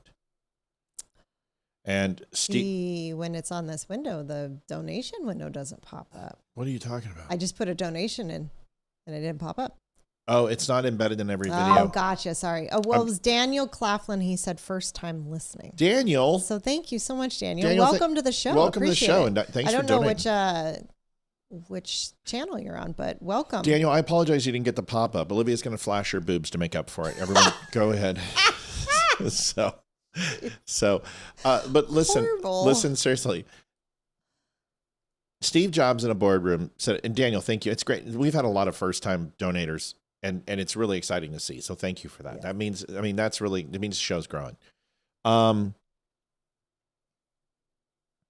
Steve Jobs said it best in a boardroom, and he was trying to sell this idea of the next system. Now, the next system doesn't exist. It never did. And he essentially had a box and a logo and a patent and a copyright on the name. But the next system, it wasn't real. It was fake. And when Steve Jobs was fired from Apple, he went in and created the next, and it was supposed to be this beautiful box. It was just a box, and it was black, and it was gorgeous, and it was like just sleek and modern, but nobody knew what it did. What they did know is that Steve Jobs' name was attached to it. And Steve Jobs sold this next platform and the operating software and everything else, and Apple came in and bought it. Sight unseen, because they did not want the competition. Apple, and the way Steve Jobs moved himself back into Apple was his success at Pixar, his success with Next and other programs is what made them actually tap Steve Jobs. And when he was doing the iPod, and he came in his first day at Apple, and he came back and he literally fired like 26 different departments, just got rid of everybody. Because Apple was making printers. I don't know if you guys know this, but Apple used to make printers. Apple used to make everything. Peripherals, cables. Apple had extended warranties that covered other products. Apple was involved in everything because they were so broken as far as innovation. And Steve Jobs came in and he said, we're getting rid of Mac 2. We're getting rid of this. We're getting rid of this. We're getting rid of this. We're cutting it all. We're not doing printers anymore. We're not doing speakers anymore. We're not doing cables and peripherals and 16 pins and 32 pins. We're done. We're not making RAM. We're going to make 4 products. And that's it. And he laid out these products that they're going to make. And the one product was the iPod. And that was it. He had nothing except a name. And the remaining people in the board stood up in the boardrooms, and the technical supervisors and the engineers and software designers and physical designers stood up and said, "What is this?" And they said, "It's going to allow you to play 1,000 songs in the palm of your hand." And the comment from the meeting was, "This isn't going to sell. This is, first of all, we don't even know how would you like to do this? We don't have the storage for something in the palm of your hand. We don't have SD cards. We don't have solid state drives. What are you going to do for power? Batteries won't even fit into it. And you're going to need batteries. It's going to eat batteries. It has a screen. The little calculator screen on a CD player is what eats up, besides the drive and the optical lens, eats up 70% of the battery. If you put that thing on anti-shock, your battery lasted 12 minutes. There's no way we can do this." And Steve Jobs looks at everybody and says, "I'm going to tell you one thing. Customers don't know what they want, and it's my job to tell them. And you don't know what you can do, and it's my job to show you." And he got up and he walked out. And people were like, "What the does that mean?" But he was right. Steve Jobs was a master marketer, and he was able to tell people what they needed because they didn't know. And that is why the iPad was successful. That's why the Apple Watch was successful. That's why the Mac Mini was successful. That's why every product that Apple has sold since then has been successful. Because Apple tells you what you need, not the other way around. And it doesn't curtail to the market. It takes ideas and it makes them better. So when you look at Donald Trump and he does Iran, or he does tariffs, or he decides to go ahead and propose something that is outside of what he promised, you don't know what he knows. You don't know the potential of America. He's going to show you. And you don't know what you need. And that is what I've learned from men like Steve Jobs, who I used to work with for 7 days before he died, and Donald J. Trump, and many others, is you don't know what's possible, and you don't know how important you are to that problem that you're trying to solve, and you don't know what you want as a consumer. You don't know what you want as a constituent either. And there are times that Donald Trump's going to make decisions, and you're not going to like it. Shut up, get in, hold on, and let him take us there. Because everything that he has done, I've got no problem with. There's very few things that he's done that I have a serious problem with. And honestly, the deposits he's made have kept me loyal to what he's trying to do. Go ahead, babe. Yep, I would agree with that for sure. So Jessica Tarloff, take that. Smoke it. JD still will donate $25.32. Have a great night. Thanks, JD. Sheila McCormick steals millions and then tries to go ahead and tell us that we need to keep illegals in our country. What the? Thank you, Mr. Speaker. I rise today, Mr. Speaker, to talk about the economic damage. I support this bill because at the end of the day, we have to recognize that the Haitian people who actually have come to the United States, they did go through a vigorous This is Representative Sheila McCormick. She was found guilty of 25 ethic violations after being indicted for stealing millions of dollars in FEMA funds. She's now concerned about the economic impact of deporting 350,000 Haitians. Is she the one who told people during the hurricane a couple years ago to not help people with Trump signs in their yards? No, that was a supervisor, but Okay. this one's worse. She stole millions, and the Select House Committee and the investigatory bodies have found her guilty. Democrats are going to probably vote with Republicans to oust her. process in order for them to get the TPS status that they have. Second of all, if we're looking at the economic damage that will come to actually pushing out more than 350,000 TPS recipients, we know that's going to be devastated to our market. There is a better way. We should be contemplating not just extending TPS in this bill to 2029, but also figuring out how we can actually transition. While these TPS recipients hold over 100,000 jobs in healthcare, which is actually a fact, why don't we put together some kind of continuing education program for Americans so they can replace them? What is the rush to kick them out the country and to leave all these positions open with no one to refill them? Let's talk about more how we can protect and make sure that our hospitality industry in South Florida, where we have more than 1,000 Haitian TPS workers who work in the airports in Miami, the airports in Broward County. Here's what comes down to: people say, why isn't she in jail? More ethics committees. Who gives a shit about these investigations and ethics committee? If they're guilty, try them. I thought that was the whole reason of getting rid of Pam Bondi. What are we doing? Why aren't these people in jail? She stole millions of dollars. What is there to deliberate? Charge her. Convict her. Try her. Then convict her. Then sentence her and put her in an orange jumpsuit. I've heard black is the new black. Orange. Put her in, get her out of there. Have her gang raped in prison. Say, you know what? We accidentally put her in the male prison. Why? Well, we can't define what a woman is. Mm-hmm. Put her in there. It doesn't matter. Gender's a construct. Get your ass in the male prison. Have fun. Exactly. You'll be a baby mama in 5 minutes. Honestly, you'll probably run the joint. Yeah, that's probably. Because you got that punani that everyone wants. She's a crook. She'd be in jail. What are we doing? I read that there were 10 Republicans that voted to block the removal. I'm sure. They're all brothers and sisters, man. They don't care. I told you when I started out the show, I have no more hope in the U.S. government and legislators to get us out of this mess because they are the problem. I am now completely resistant to politicians in every facet. Every one of them are crooks. They're all crooks. They're all complicit. And I don't believe there's any way or any chance that we're going to get out of this through governance. I just don't think it's going to happen anymore. If you have not read Vince Flynn's book, Term Limits, go read it. I'm there. I'm with you. I'm there. I'm very, very There's your there. homework. Go read it. Let's see. Another one for you.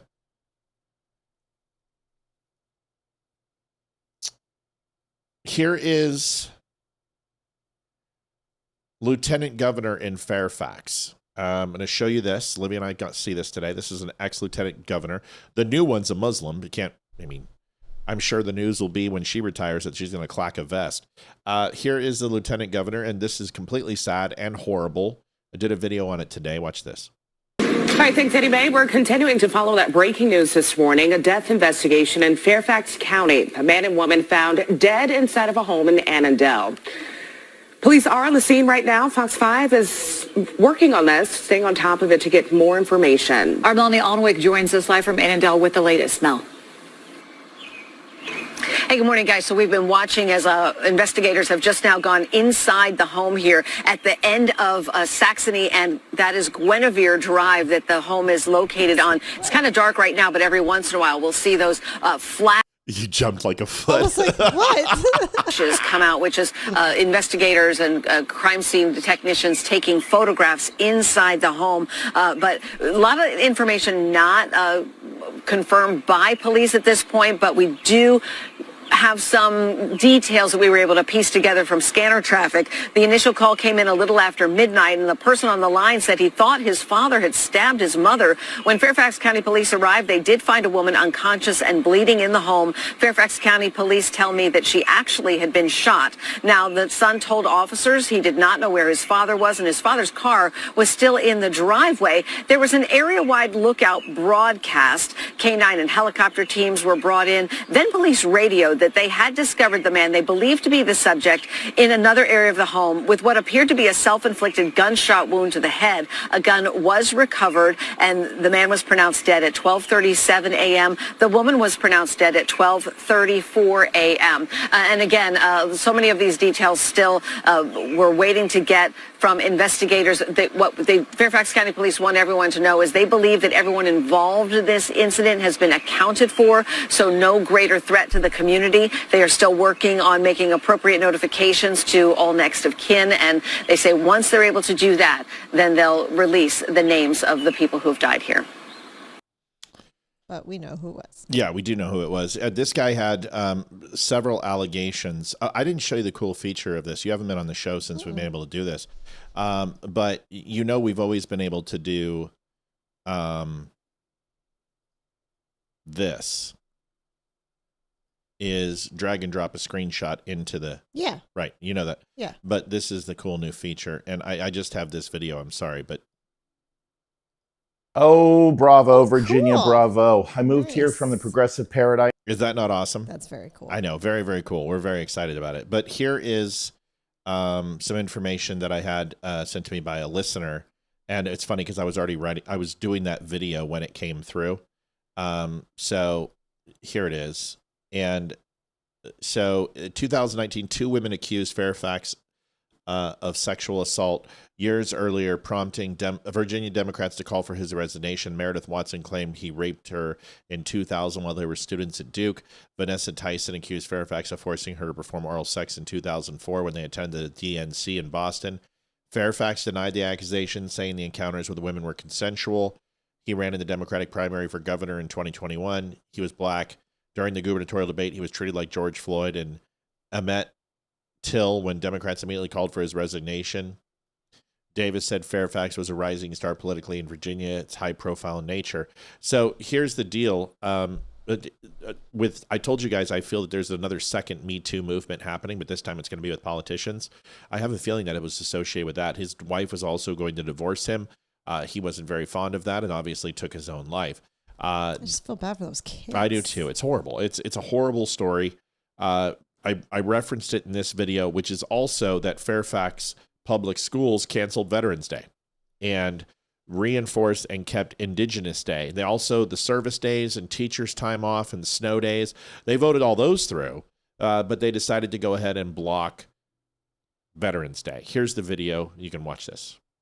Oh, bravo, Virginia, bravo. I moved here from the progressive paradise of California, then Colorado, then New Mexico. You know, the places where common sense goes to die.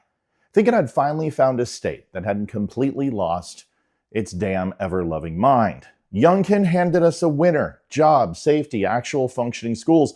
And what do the Democrats do the second they grab the wheel?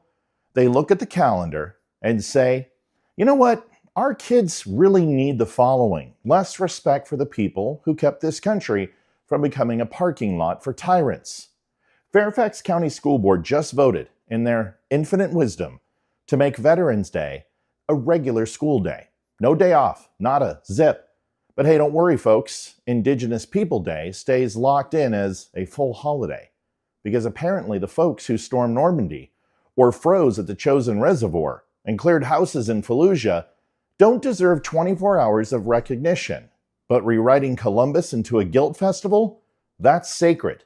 Can't touch that one. And it's not Veterans Day alone. They're kicking to the curb while clutching every other feel-good day off like it's the last slice of pizza. They've got a whole menu of observances, early releases, and identity-themed closures that somehow never get the axe. But the one day honoring men and women who actually volunteered to take a bullet for the rest of us, yeah, that's the flexible one. This is the we can make that instructional time special, because nothing says thank you for your service like telling our kids, sorry, Johnny, the guy that lost his legs in Afghanistan so you can play Fortnite in peace, yeah, we're going to ignore him altogether and do math worksheets instead. But we'll give you a whole day off on October 12th. Because priorities, people. This is the same crew led by Governor Abigail Spanberger, the former CIA tough talker who's busy nullifying our electoral votes with the popular vote compact, gutting concealed carrying training requirements and pushing gun restrictions on law-abiding citizens. The same administration that put Ghazala Hashmi, the first Muslim woman in statewide office, right in the lieutenant governor's seat while they lectured us about inclusion. Remember former Lieutenant Governor Justin Fairfax, the Democrat who faced multiple rape accusations in the Me Too movement era? Yeah, he capped it off with a murder-suicide last night right here in North Virginia. More blood, more headlines, and still they preach safety, while Me Too 2.0 takes place. And now they've got this April 21st redistricting vote lined up that's basically a Democrat 10-to-1 congressional power grab, even though 46% of Virginia votes the other way. You own this circus. Every disrespectful, backwards, contempt-filled decision, because at the end of the day, some of us still believe the people who earned this country deserve more respect than the latest guilt trip on the calendar. So, folks, we are at 1:35, and we've got about 10, 15 more minutes. Olivia and I are going to go watch the last game of the hockey season before the real season starts. Exactly. We would like to try to hit goal. We understand it's been tight, taxes and everything else, but if there are some people out there who want to try to help out, we would appreciate it. I think we do have one that just came in. Mm-hmm. If you wouldn't mind putting that in. Anonymous. Missed why the guests aren't here, but it is nice having a relaxed show. I enjoy Greggy. Yes, first of all, Anonymous, we love you and thank you, and you always help out so much. We know who you are. Second, the guests didn't reach back out. We're hoping they're okay. But sometimes people change their minds. It happens. Maybe they watched the show and didn't like the style, or didn't like me, or didn't like Olivia, which is hard to believe. Or they just, maybe they missed it or forgot. Or maybe they missed up the dates or something. You know what I just thought of? Watch them call tomorrow. We thought it was the 17th. Things happen, and it's okay. We don't speak ill of anybody. No, I mean, she's a mom. I mean, they're busy. They got a lot going on, man. They do. Maybe they're on the run again. A little humor. Just that's horrible. Just a little joke. Jim Addy says, I was sickened when I heard Spanberger is ending Veterans Day in Virginia. My day landed on Normandy. My dad. I myself am an Air Force veteran. What a disgusting display of arrogance and disloyalty to all our veterans. Disloyalty. As I said many times, we are one generation away from civil war. Yeah, it does feel that way. And Jim, I thank you for your service, and I agree with you 100%. That's it. I said it all in the video. I don't have much else to say. Candace's true intentions. I got a couple good videos here. I want you to hear. Candace tells you why she doesn't like Erica Kirk. And dude, this is a jealous woman. This is a woman who covets to be as powerful as Erica Kirk, and she can't be. You know, she has some audacity to talk about being rich. Her husband is worth, what, a couple $100 million? Mm-hmm. She is worth millions, and she is pretending that she's not an elitist. Listen to this. She wanted to be Mrs. Kirk, and she's so pissed that she can't. Completely. Yeah, I 100% agree. And it's not just the money and the whatever. It's she's pissed that her last name isn't Kirk. She is an absolute disgusting. She's a cow. Here it is.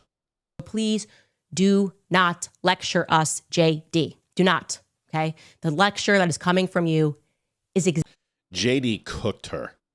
Just destroyed her last night. Oh, look at that demon, and look at her. She's such a demon. She's just the fucking devil. JD Vance cooked her, but listen to her right here. Exactly why we don't like Erica, because we see it for exactly what it is. It's elite. She has money and connections. She can call Vice President J.D. Vance. She can get the Secretary Scott Bessent to issue a letter on demand, demanding you stop looking into their finances. She can get Trump to say how much Charlie loved her in his Easter speech. It's the balcony approach that makes us sick. We feel it. You guys looking down in the crowd like we're animals and you're somehow more dignified. Okay, Mr. Vice President. She is an animal. She's doing that to everyone else. Oh, Though. yeah. She's looking down on us, and she's such a vile person. She's, you know, listen, I wouldn't doubt it if her heart is just black. There's nothing in her. I don't heart. use racial epitaphs. I don't believe in them. I think it's stupid. But if there's anyone who's deserved the hard R, it's her. I can openly. I hope someone clips this. You deserve the hard R. You're fake. You hate Jews. You hate anyone who disagrees with you.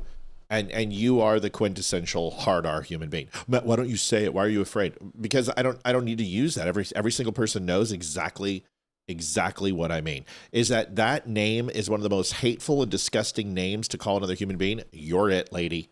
If there ever was one, you are one. And it's not even about race. It's about being an asshole. There's good people, there's bad people, and then there's evil people. And Am this I just chick, missing something? What is the hard R? I don't know. Nigga, please. That's the other way with the hard R. Oh, gotcha. Ah. She is. I don't care. She is. She is. Yes, she is. Here's why. Because listen to this. In public, and I think that's just the type of person that he was. I think how toxic she was. USA Amfest 2024 or 2025. Ben Shapiro, TPUSA, correct, or he was forced to resign. You can't call someone your best friend when you're trying to destroy their family. You're trying to destroy their legacy.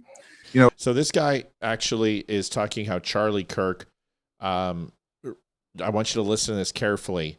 Take a second, but this is him explaining Charlie Kirk's disposition towards Candace Owens. There's some facts around this, and again, I've talked to insiders, and I know some insider information with some of this. But the fact is that Charlie Kirk fired Candace Owens from TPUSA, correct, or he was forced to resign.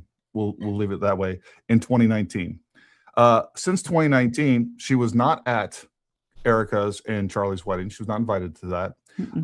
She was not on a single Charlie Kirk show podcast. That's weird if you're not best friends. Ben Shapiro, on the other hand, has been on there multiple times. Yeah.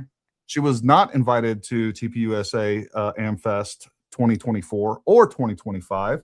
Ben Shapiro was invited personally by Charlie Kirk to both of those. You know, I think there's just so many indicators, and I've heard that not only did Charlie Kirk not want anything to do with her, but he was avoiding her phone calls, and he understood how toxic she was.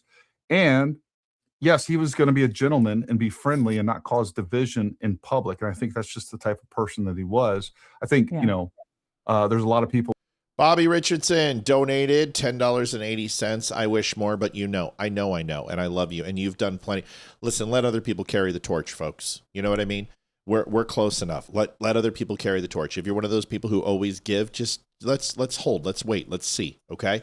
And if you're not and you want to, now's the time. Thanks so much. Here's the rest. Now that wish that, you know, he would have been more candid about what was going on with that in retrospect. But you know, what was your inside information on that? Like, what's your thoughts on all of that? I think, first of all, you're correct, you know, as far as how this broke off and how things happened and the like the deterioration of the relationship and the friendship, however loosely you want to use that. But I always go by the barometer of the important moments in someone's life. You want the people that are supposedly, she was not invited to the private wedding. She was not invited to the bigger wedding or the bigger reception. She was not invited to the private, you know, funeral. She was not invited to she wasn't invited to anything like that. And this was even before all this happened. Erica and Charlie were at her and George's wedding. They were there. But they were not at Erica and Charlie's wedding. And so, and I also think, like you said, you know, even if you split from someone, if you believe that they are a valuable voice in the movement, you would still somehow incorporate them to some degree, if you were aligned at some point, you know what I'm saying? So it's like, but when it's cut off completely and there is no conversation at all, and there is no, almost like a support, I guess is the easiest way to say. So there is no support of one another. You know what I mean? It's like you're not working for us anymore, but we're both for the bigger movement. And so how can we support one another in that way? There wasn't that either.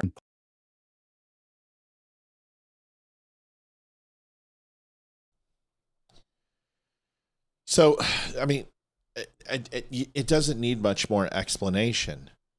Candace Owens has been excommunicated from every single person she has come in contact with. Now, am I going to say... There's a reason for that. Right. Am I going to say that there's people that haven't done this, I haven't done the same to, and they haven't done to me? Sure. There's people who hate my guts. Absolutely will never talk to me again. And I understand that. But that's not the norm. And it's not the norm that everyone loves me either. But there is a healthy cause and effect of success and failures in my life that pretty much everyone experiences. Candace Owens is a complete abysmal failure in everything she does. And she will fail at this too. She will. I know you're like, oh, it's impossible. She's making millions of dollars and she's on the top. She won't. Because this can only sell for so long. She's a one shtick. People are starting to see that this woman is just full of shit. She's crazy. And the only people who are going to watch her are the same people who watch The View. And yes, there's going to be millions of people who watch her. But that's it.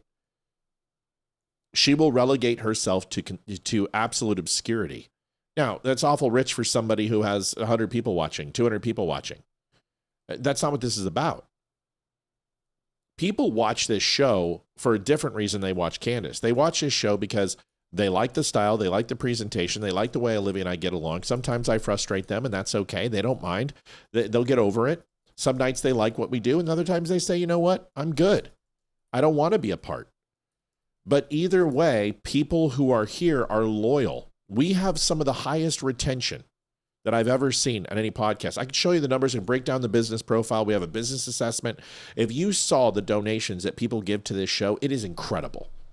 It's absolutely incredible because people are like, listen, this is the only place I go to because I get the truth here.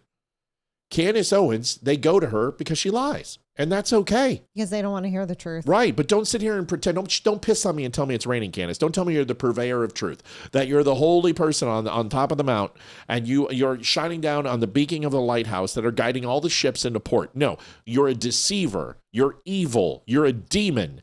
And you will shit on anyone to make money. That's just who you are. Congratulations on your success. You only had to sell your soul to Satan to do it. David Mack says... Call her Voldemort. Voldemort. There could be only one. No, it's the, the 7. But yeah, Mike Lynch donated. Love the spontaneous shows the most. I'll answer for the potential guest that couldn't make pineapple goes on pizza. Whatever, liar. David Mack 10 says, how do you donate on this channel? David, first of all, thank you. There's really only a couple of ways. Facebook has made it difficult because we don't get stars, and Instagram really doesn't have a way. But we do have a site that you can go to. If you look down right here, it says thedumbshow.com/donate. That is our personal website. If you go to thedumbshow.com, you're going to see a bunch of stuff. All of our old podcasts, our live shows, our clothing line, coffee, all that type of stuff, all done by us. We like to use U.S.-based companies, military-based companies. But more importantly, if you go to thedumbshow.com/donate, there is a full checkout for PayPal, Venmo, personal credit cards, however you want to do it. It's up to you. It's fully secure. Is he on? It's 256 megabytes of encryption. It's 100% secure, and everything we do is safe and secure. You can ask everybody. Our site has a diamond transparency. So you go on there. You can do that. It's real simple. thedumbshow.com/donate. He's on Instagram. Instagram. I'm sorry. I can't put the. I was going to put the link in. You can. I'm just not on Instagram. Oh, I'll do it. Yeah, you can do it. I'll do it. Do you want me to text you the link? No. Okay. I think I got it. .com/donate. Now you can't click it, I don't think, in chat, but there you go. David Mack says, perfect. Thank you. Yep. thedumbshow.com/donate. Anyway, like we welcome to the show. Yeah, and we're one of the not many shows all the interact. Instagram users. Yeah, not many shows interact with our audience. We do. We take phone calls from our audience. We talk to our audience. We argue with our audience. We cry with our audience. We laugh with our audience. We laugh at our audience. A lot of times. There's a lot of people. But anyway, we're sitting at 265.80, and we're at 0 minutes. It's okay. We've got a few more videos to go. I have faith that we will hit it. Canada Girl and liberals. I think our Canadian viewers will enjoy this. Here it comes. So I just found out that liberal Europeans are actually dumber than North American Europeans, and I've had the pleasure of them gracing my algorithm for about a week now. And all I have to say is this. She's absolutely right, by the way. Liberals in Europe and Canada are the worst. They are like... People in the United States think they have a clue and don't. people in Canada and Europe don't have a clue that they don't have a clue, and they don't. There's a big difference. You guys' insults are so lame because you guys don't have freedom of speech that I'm about to literally verbally rip you guys a new one so you can cry out of it. Anyway, when you start off your insults with "you're American," first of all, that's not an insult. I'm not American. I wish I was. I'm Canadian. Thanks, Rick. Rick says you're honest. I appreciate you, Rick. Working in the American oil field, and Americans have been nothing but nice and welcoming. So I'm about to have their backs by ripping you guys a new one verbally, okay? Also, I was born in Europe and worked in the European oil patch, so I know exactly how big of a pussies you guys actually are. So, while you guys are only allowed to call me ugly and say things like caca pee pee poo poo shire, I can say that most liberal European men are a bunch of man bun wearing, Mohammed cock sucking, and loving it. They love that Mohammed jizz. Bunch of loving commie pieces of shit, right? While van der Leyen is telling you to give up ownership of your vehicle and shut down energy, I actually drive a 10-inch lifted diesel truck in the oil field that's bigger than your dick. Did you found that? Did you even watch this? I didn't find this. I didn't find this. It wasn't me. I don't think she's attractive. No, I'm kidding. Okay, here's it wasn't me. We're going to keep playing it. The only Canadian video I downloaded you don't have up here. Just embrace it. Just embrace her language. It's fine. If you're pretty, you can get away with anything. Ask Livia. Cute. While most Americans can take their personal tanks to a parking lot, do donuts in it, you can't even drive 1 kilometer over the speed limit in certain cities without getting ticketed, right? Also, what about the pickpocketers in Europe? What are you allowed to do against them? Oh, right, you're not allowed to do anything except for thank them and take it up the ass. Meanwhile, it took a woman, an American mother of 5, to go to Italy, get pickpocketed, find that pickpocketer, and slap her until next Wednesday. Because if that pickpocketer was in Europe, she'd be meeting Jesus. Yeah, and it got so viral to the point where other Americans are like, we're not going to put up with this shit. Fuck these European pussies, right? And the government had to give a little notice out, dear tourists. So in Europe, we like to protect criminals because the criminals like to fuck the native European population in the ass, and the Europeans love that, right? To the German guy who came into my comment section and was like, you're American. How does Mohammed's dick taste in your mouth?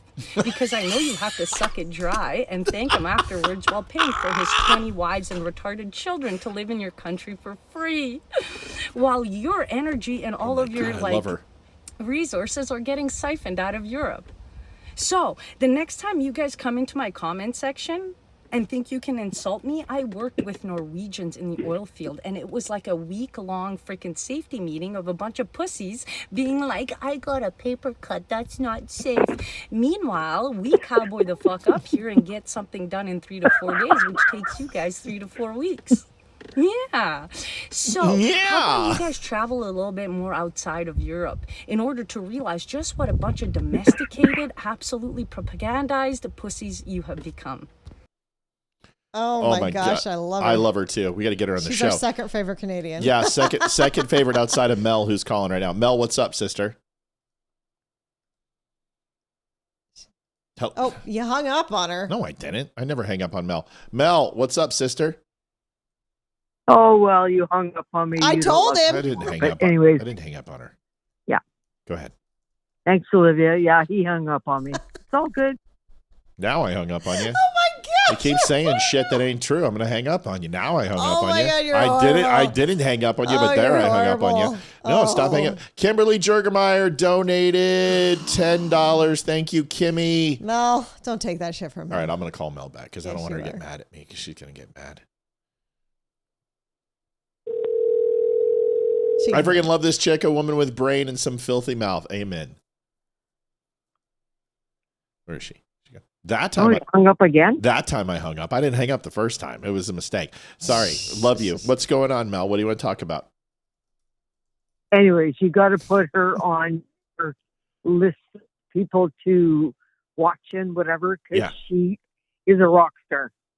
Yeah. Do you have info? I don't even know her name. I found her. Yeah, no, I did find her. You're right. I did put it in. So I've got her saved. I'm totally going to reach out and friend her. Yeah. Oh, yeah. Because she is awesome. She's from Alberta. Her husband is from Alberta. She is originally, now they're both now in Texas working in the oil field. Yeah. And She calls a spade a spade. Oh yeah, she's solid. She's solid. Awesome. Yeah. Oh yeah, you got to go watch some of her past. I will. Whatever. I will. I've seen her on X. I mean, and hopefully she's better than the last person we got on from X. So we hope. Oh my God, she's a rock star. Good. And yeah, she's on my main feed every day, like whatever, because she calls them all out, and she doesn't, like she says, and she's daring the Canadian government to censor her with the techno laws and blah whatever. Yeah, she goes, fuck, whatever. Yeah, oh yeah, I love it. She likes the F word, and she's an Albertan, well, transplant, but oh my God, I love her. What a great person.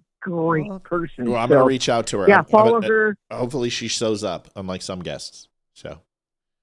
Oh, and I don't doubt that she probably wouldn't. Oh, she would show up.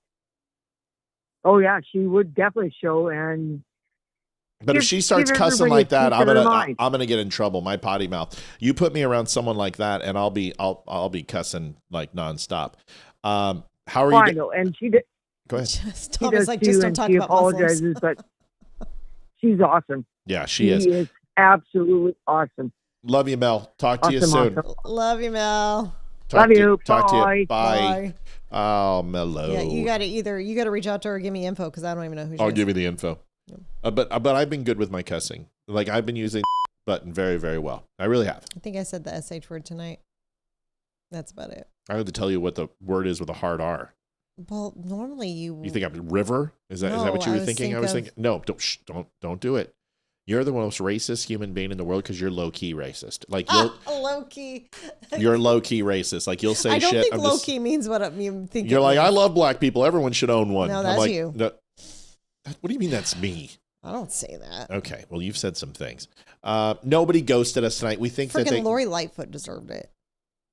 Yeah. So I think we crossed the streams here. It doesn't matter. Listen, we don't take it personal. We had a guest set up for tonight. They didn't show up. And I think honestly, either A, they didn't know, or B, I don't know.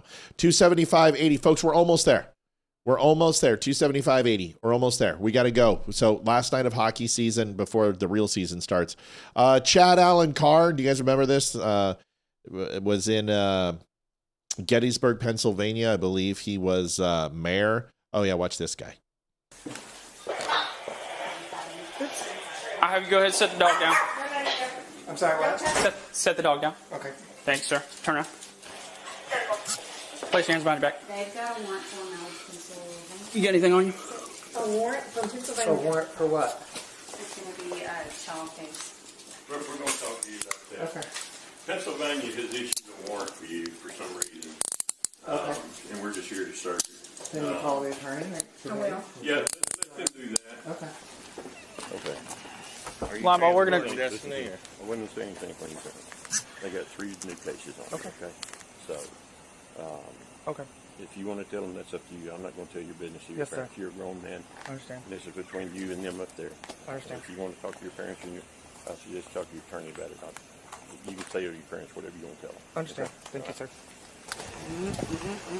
Watch your head, watch your head. Good job. Yeah, and I pulled everything out of his pockets. Enjoy prison, douchebag.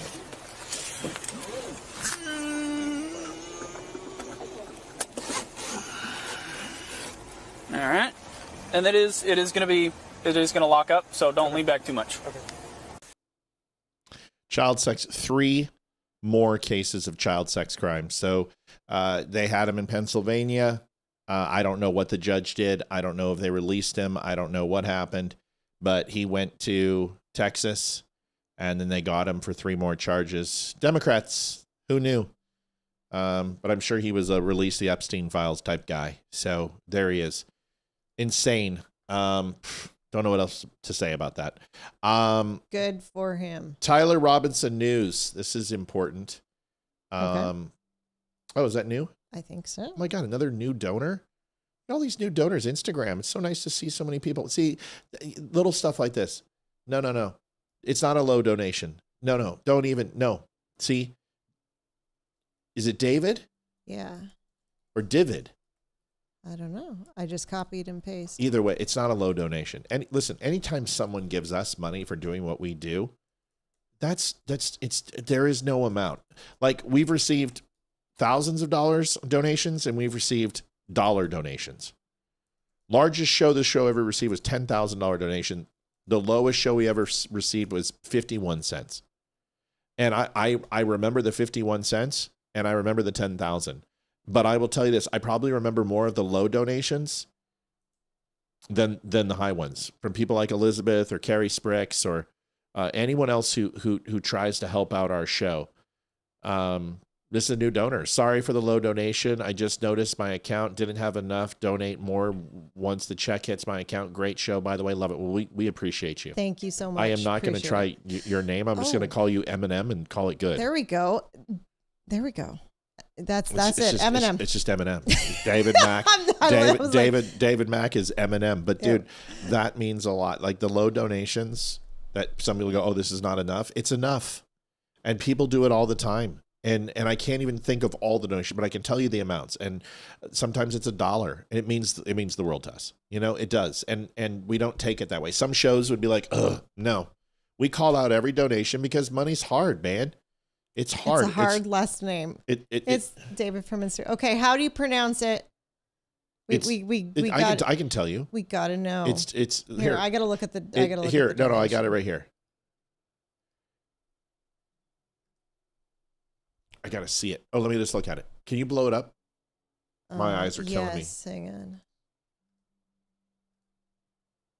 There it is. Is it David or David? It's David. Ivan Namian. It's Ivan Namian, and it's David or David. It's probably David. David Ivan Namian. What nationality is that? It's pretty cool. I think I know, but I don't want to piss anyone off.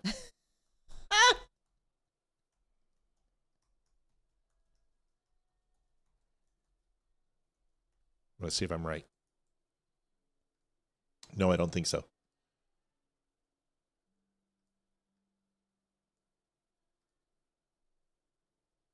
Thank you, Mel. Mel Lowe, donate 2110. Mel, you're not supposed to be donating. What are you doing? Stop it. It's supposed to be David. When I was coming here, they bought it when I put in. They brought it when they put an I instead of an A. Really, so it's David. Okay, Polish? No, it's not. David. They wrote it wrong. They wrote it wrong. So it's David. Okay. So what's the last name?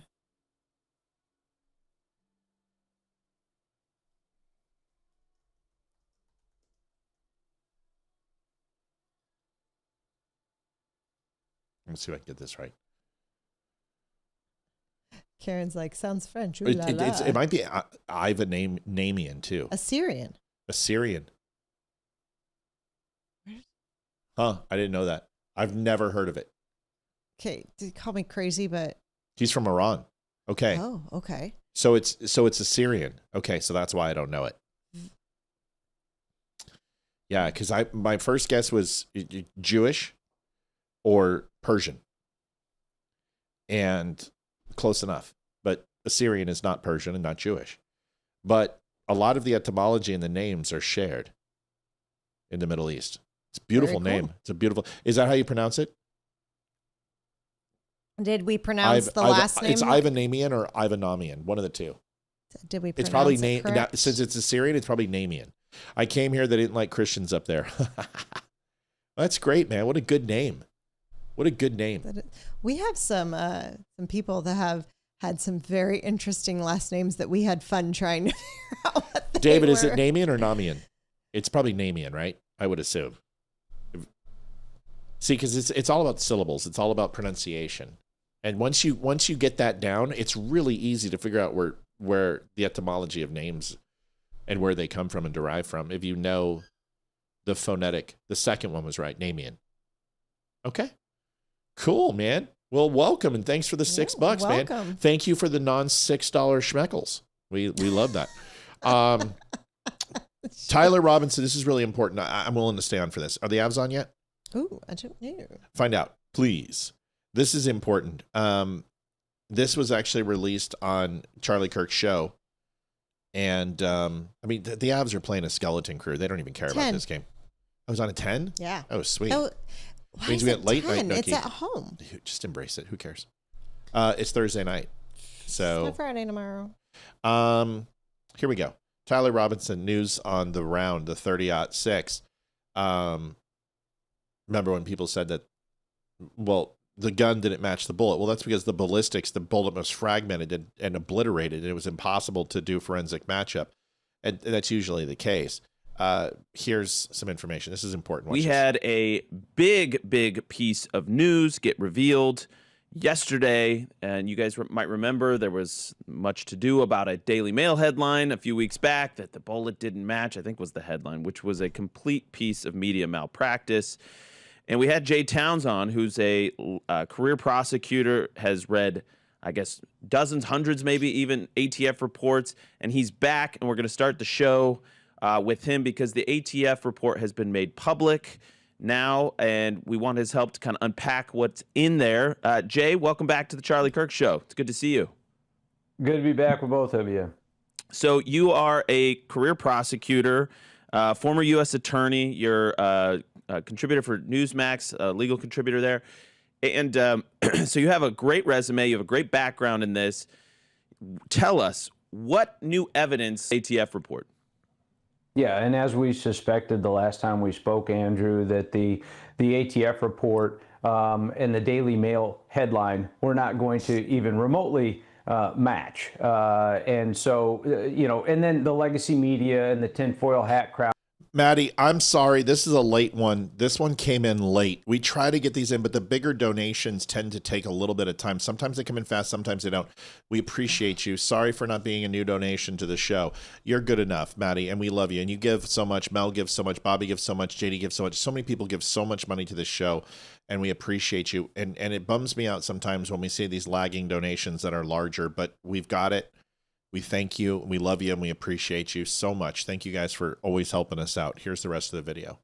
I took that to mean that it is inconclusive whether or not the fragmented bullet found in Charlie Kirk's body was fired from the 30-06 fired at the scene.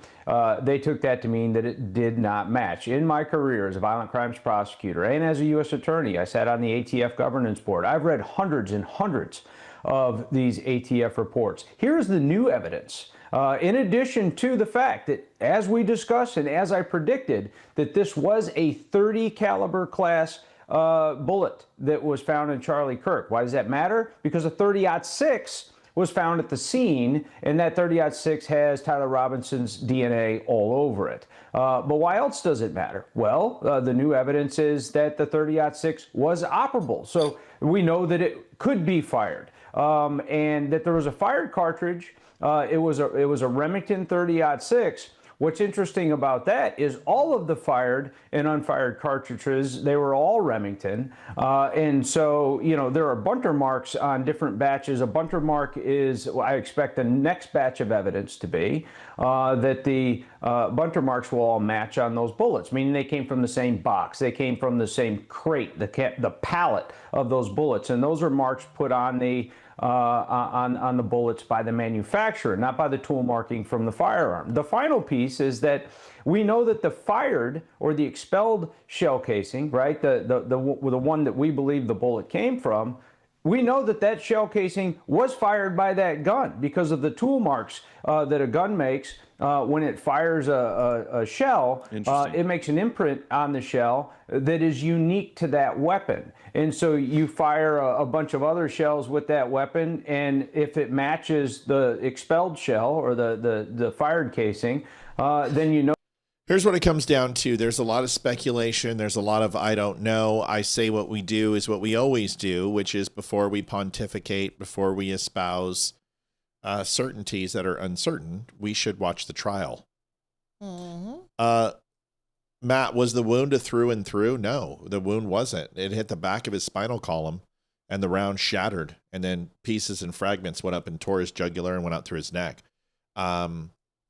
Yeah, no, it didn't go through and through. And people are like, well, it's impossible. It can't happen. Actually, that's bullshit. It can happen. It happens all the time. Ballistics. The reason why you need a forensic and a ballistic expert in shootings is because there's variables. It's why you need a blood spatter expert. Why? Well, because every time you commit an atrocious act and there's blood splatter, you can tell the height, you can tell the weight, you can tell the overall strength, you can tell what the size of the blade was, you can tell from what type of round it was, the distance. There is massive amounts of data in blood splatter. Well, there's also a massive amount of data in ballistics, and forensic audits of situations. Metallurgy is also something that's looked at. There's many different variables. So a 30-06 is an unpredictable round. All rounds are unpredictable. It depends on the tumble. It depends upon the barreling of the weapon. It depends upon the amount of ammunition used. It depends if he uses a plus P round or a plus P round. It depends on the size and the caliber of the round. It depends upon the age of the weapon. It depends on the cleanliness of the weapon. Humidity can play a factor. Even at 200 yards, there are variables that can change the way that round enters the body. And if it was tumbling in any way, shape, or form, it's going to perform differently than a spiral. We know this. Listen, we broke down that shot for you. I told you Charlie Kirk was dead within 1 minute of seeing the shot, and I just said I pray and hoped, but I knew it, and anyone who had seen that type of wound knew it was over for Charlie Kirk immediately. There's just no way he survived that. We told you where the shot came from based upon sound. We broke it down based upon the camera angles. We showed you all of those things. We even told you what weapon it could be. There was thoughts that it could be a 308 because of the booming and the projection, but from the acoustics, we also told you that it could be I believe, we also said 30-06 was one, and the 308, and then what else? I don't remember the other caliber of the weapon, but we broke it down for you. We explained to you where the entry came in. There was rumors that there was a vest. We were very, very hesitant to say that there was a vest. A lot of people said that there should have been an exit wound, and there should have been. Well, folks, you know he got shot, and you know there was a white frickin' tent behind him, and there wasn't blood, which means there was no exit wound. I don't know what else to tell you, folks. I don't know what else to tell you. It is an issue. It is going to be talked about. We're going to see the evidence. There must be a preponderance of evidence to assume not only that there is no doubt about his innocence with Tyler Robertson, but that he actually did it. And there has to be no reasonable doubt. And I believe, based upon what I have heard from the U.S. Marshals who've been involved, who you both know, that I have friends in the Marshal's office. You know I have friends in police all over the United States. I've got friends in the FBI. What I have heard, and I'm not going to give you any evidence that you already don't have, is that Tyler Robertson, they feel they have their man. There is no active investigation outside of this. They feel that they have this guy dead to rights.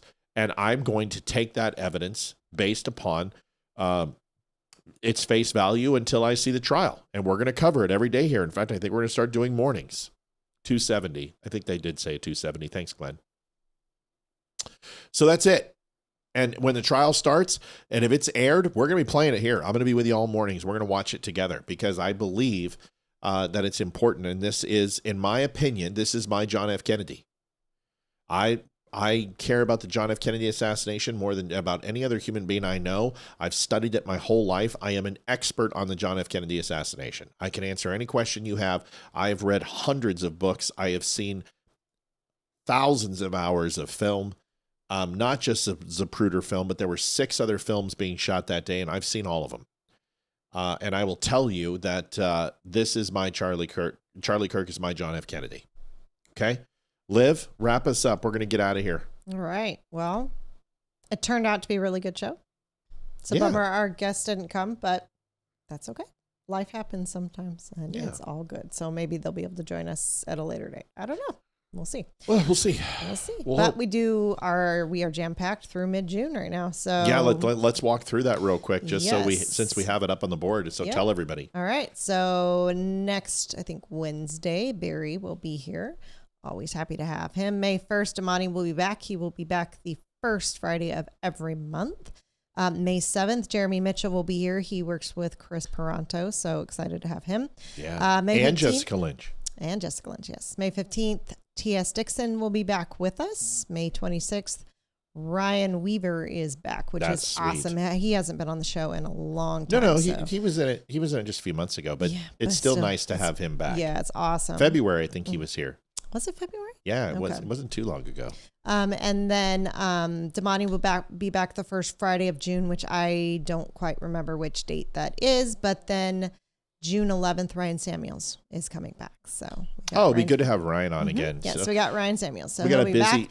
And then I've got my feelers out to like 10 other people. People like Laura Logan. We have the chicks on the right. We've reached out to Dean Kane. We're Olivia is doing amazing work, and she has become one hell of a producer for this show, and she is doing incredible work to get everybody here. And if you know of anyone that you would like to see on the show or has mentioned they want to be on the show, send me their info. I need email, contact email, and phone number, please. If you only have contact email, that's fine, but both would be great. Olivia@thedumbshow.com. Please don't send me a link to their website. Please don't send me a link to the governor's. I've had several people say, hey, this person who's running for governor or congressperson wants me, and then all I get is a link to their page. Yeah. And you got to know the people, folks. I can't contact them. I've tried several of them and they never get back to me. And then I'm just on a mailing list, and it's really annoying getting all of their stuff because I don't live in that state. So I got to actually have contact info. Unfortunately, I am too busy. I can't go hunt it down. We got a question about Dan Nunn. Dan's doing fine. Dan had his back.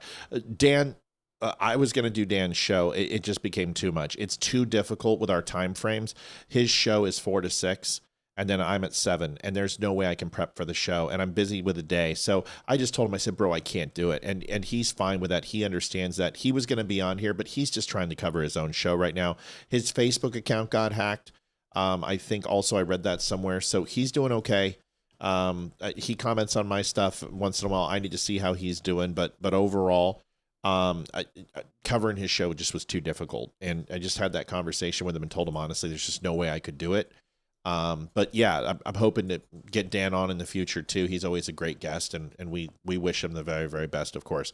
Folks, we will see you guys tomorrow night, Red Friday show. No jacket or anything. We're just gonna have a great Red Friday show. We'll see you here 7 p.m. And I will be on. I'm on Monday, Thursday, and Friday now until about mid-June. Until baseball's over. Until baseball season is over. People were asking about the air conditioning. Air conditioning is fixed. It's working it's working perfectly. It's working great. They got Tuesday. They got to come in. They had to install. They're going to install a UV ultraviolet system and a filtration system. We to have stop. some sort of a black biological growth growing in our furnace right now, so right. they have to come and and it's not clean my penis, out. so it's black. It's seriously. It's from the waist down. I am black. Oh my so God. they're going to have to kill that, and then that's going to help our breathing. It's been horrible, like just horrible. So this is really good to know. Yes, it cost a shit ton of money, but it is what it is. What can you do about it? I want to thank everybody Better on to be healthy. I want to thank everyone on Instagram. It was so nice to see. I mean, we consistently had 5, 6, 7 people watching. That's how we started out on Facebook. It took a long time,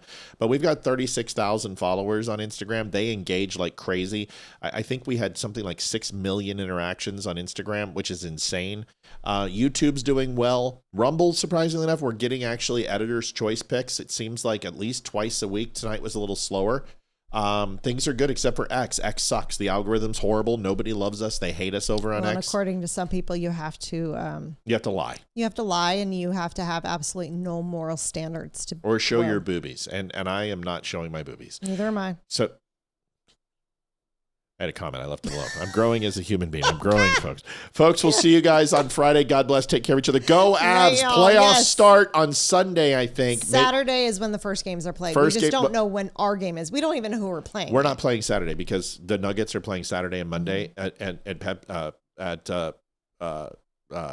Ball Arena. We are going to play Sunday, I think, and it will be a Sunday game. And since we're top billet, we'll probably get the 7:00 start. So let's hope 8:00 start actually on playoffs. But either way, Colorado Avalanche starting their playoff bid. We're either going to play Anaheim, we're going to play Edmonton, or we're going to play the Kings. I don't care. Bring everybody on. I want everybody. Bring out your dead. Gong. Bring out your dead. Bring all of them. We don't care. So watch tonight.